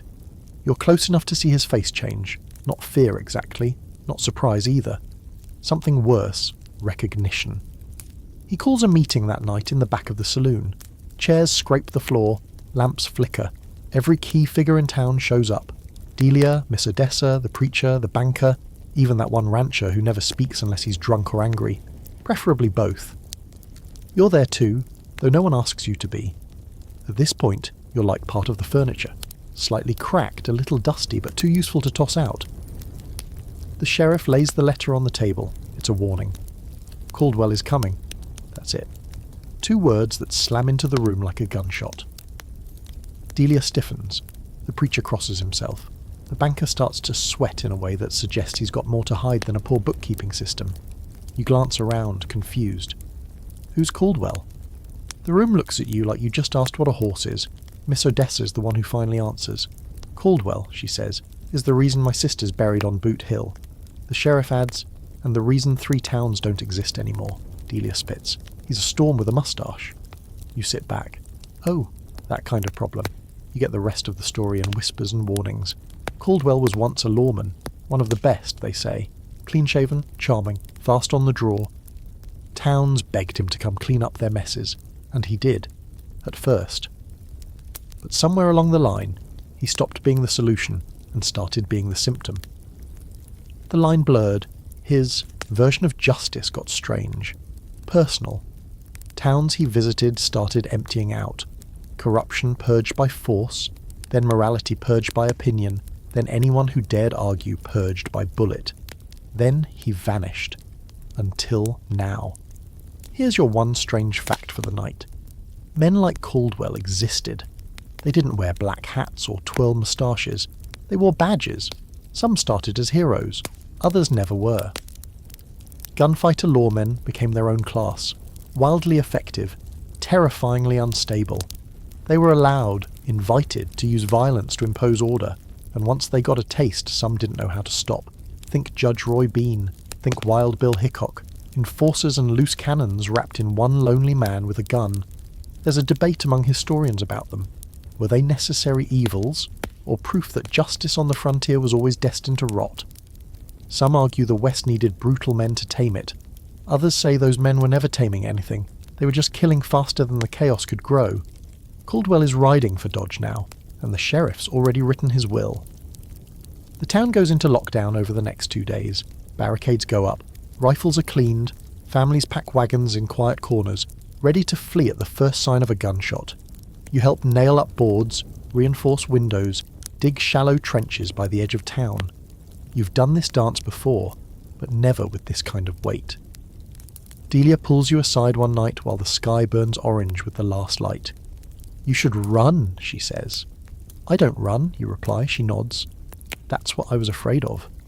You find yourself posted with a few others just north of town, watching the horizon like it owes you money. Every breeze sounds like hooves. Every shadow plays tricks. You try to sleep, fail, then try again. You stop checking your revolver. It's already loaded. So are you. Caldwell arrives at dawn on the third day. He rides in alone. Black coat, hat pulled low, a glint of silver on his chest. Maybe a badge, maybe something else. He doesn't draw, he doesn't threaten. He just stops in the centre of the street and waits. The sheriff steps out, hand hovering near his holster. They stare at each other for a full minute. Neither moves, neither blinks. Then Caldwell speaks. "You've gone soft," he says. His voice carries like a sermon. "Maybe," the sheriff says. "I'm taking your town." "Not without a fight." Caldwell nods once. "Good." And then it begins. A gunshot cracks the silence. No one's sure who fires first, but suddenly the air's full of smoke and fear. People dive for cover. Windows shatter. The church bell rings once before being shot clean off its frame. You stay behind a crate, heart pounding, eyes locked on the street. Caldwell moves like he's dancing, smooth, precise, terrifying. You raise your revolver and know you might not survive this, but still, you aim. Because this is the West, and sometimes justice wears the same face as the storm. The final shot echoes like thunder inside a coffin. Then silence. Not the kind of silence you hear in a quiet room or a morning pasture. This silence is deeper, thicker. It drapes itself over the town like a burial shroud, muffling every breath, every creaking floorboard, every whisper of wind. You don't move, not yet. You're crouched behind a water trough that took 2 bullets and most of your courage. Your ears ring, your knees shake. You're alive, and that fact is both a miracle and a question. Across the street, Caldwell lies face down in the dust. His hat is gone. His badge, or whatever it was, is still pinned to his chest, gleaming like irony in the morning sun. His revolver's a few feet away, half buried in dirt. Blood spreads in a slow bloom beneath him, mixing with the hoof prints and broken glass. You exhale. First one in what feels like an hour. The townsfolk emerge cautiously. Odessa first, shotgun in hand and face stone flat. Then the banker, who checks the body like he's calculating a tax deduction. The preacher kneels beside Caldwell and mutters something too soft to hear, words meant for God or for whoever still listens. You stand, joints aching. Delia appears beside you, gun still drawn, eyes scanning the rooftops like she expects a second wave. But there is no second wave. There never was. Caldwell came alone. He was the only storm. The sheriff limps toward you, blood on his sleeve, one arm cradled like it might fall off if jostled too hard. He's still standing, somehow. Maybe because he knew this moment was coming, maybe because he couldn't imagine not being here when it did. "He dead?" he asks, nodding toward the body. "Looks that way," you say. He spits blood into the dirt. "About time." No one cheers, no one claps. Killing a legend doesn't come with applause, just relief, and maybe guilt. Caldwell may have been a threat, a killer, a man with justice twisted into something sharp and ugly, but he was still a man. And men leave behind messes. The townsfolk spend the rest of the morning cleaning up. They don't bury Caldwell right away. They argue over what to do with the body. Burn it? Bury it? Leave it for the coyotes? In the end, they wrap him in a tarp and haul him to Boot Hill. No sermon, no cross. Just a few shovels of dry earth and the quiet knowledge that one more ghost has been added to the hillside. Delia leans on her rifle as the last bit of dirt is packed down. "He wanted to own this place," she says. "He got a piece of it," you reply, "just not the part he wanted." She almost smiles. Almost. You walk back into town, sun climbing higher now. The dust settles. The buildings stand. Dodge has taken yet another hit and stayed upright. Like a boxer too stubborn to fall. Kids peek out of houses. Chickens return to doing whatever unholy rituals they conduct all day. Life resumes, as it always does, but slower this time, like everyone's waiting to see if the damage sticks. And now, strangely, people look at you differently.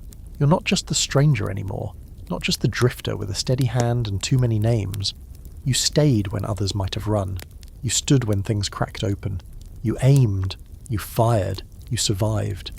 They nod at you now, say your name with a bit more weight, or one of your names anyway. You're still not sure which one you're keeping. But you know this. You're no longer just passing through. At the saloon, Odessa pours you a drink without asking. Whiskey, not watered down. You sit at the bar, boots muddy, body sore, and sip it slow. "So," she says, "what now?" You think about it. You could leave, head west, find another town with fewer memories and slightly more coherent poultry, but you don't want to. Not yet. Maybe not ever. I'll stick around, you say. Delia walks in behind you, coat flapping like a flag of permanent exhaustion. She sits beside you, orders coffee with a whiskey chaser. Well, she says, you're officially a local now. Great, you sigh. Does that come with dental? She snorts. It comes with more problems. You both drink. Outside, the town breathes. Repairs resume. Laughter returns. Awkward and stilted, but real. And for the first time in a long while, you feel like you're not just surviving the West. You're part of it. Here's your last historical anchor. Towns that weathered storms like Dodge didn't just survive because of their walls or their guns. They survived because of their people. Because someone chose to stay, to fight, to rebuild, over and over again. That was the West. Not the shootouts, not the gold, not the myths, but the staying, the mending, the quiet resilience of people who didn't blink when the sky darkened. And as the sun drops below the ridge and the sky turns soft with dusk, you step outside, lean on the railing of the saloon porch and let the warm wind hit your face. You're dusty, bruised, a little famous, and still here. And now, here you are, twilight stretching over the rooftops like a warm, worn-out quilt, casting long shadows across a town that's still standing. Somehow. Against weather, outlaws, hunger, heartbreak, and history. Dodge hasn't just endured. It's carved out a kind of stubborn peace. A fragile one, sure. Nothing out here lasts forever. But maybe that's the point. You lean on the porch rail a little longer, watching folks drift down the main road. Couple holds hands like they've never had a fight. Kids chase each other barefoot, ignoring the fact that the ground is made of equal parts dust and cow droppings. Someone plays a harmonica somewhere distant, and it's off-key, but honest. No one's shooting, no one's hanging. For tonight at least, it's just quiet. You've come a long way since you stepped off the wagon with one boot untied, and a face that screamed underqualified and overconfident. You've learned how to ride without falling off, how to shoot without blinking, how to tell the difference between coffee and something that just wishes it were coffee. You've watched people fall, you've helped them stand, you've buried more names than you remember and made peace with not knowing how this ends. But maybe it doesn't need to end. Maybe you just keep going. Because if there's one truth the Wild West doesn't teach you in school books or pulp novels, it's this. Survival isn't one big heroic moment. It's 1,000 little ones. It's mending a fence, saying the hard thing, sharing a biscuit when you'd rather eat two, laughing even when the roof's leaking and your socks are wetter than your hat. It's showing up again and again for a town that doesn't know what it owes you. So, yeah, you survived the Wild West. Barely. You learned its rhythms, grit, grace, the occasional horse-related insult. You found friends, fought ghosts, and maybe, just maybe, became something more than just another name in the dust. You became a part of the story, and maybe one day someone will sit by a fire and say your name, whatever version of it you settled on, with that quiet kind of reverence reserved for people who did the hard thing when no one else would. But for now, you stretch, crack your back, and head inside. The stove's warm, the night's young, and someone's about to deal a new hand of cards. Sleep well, cowboy. You've earned it.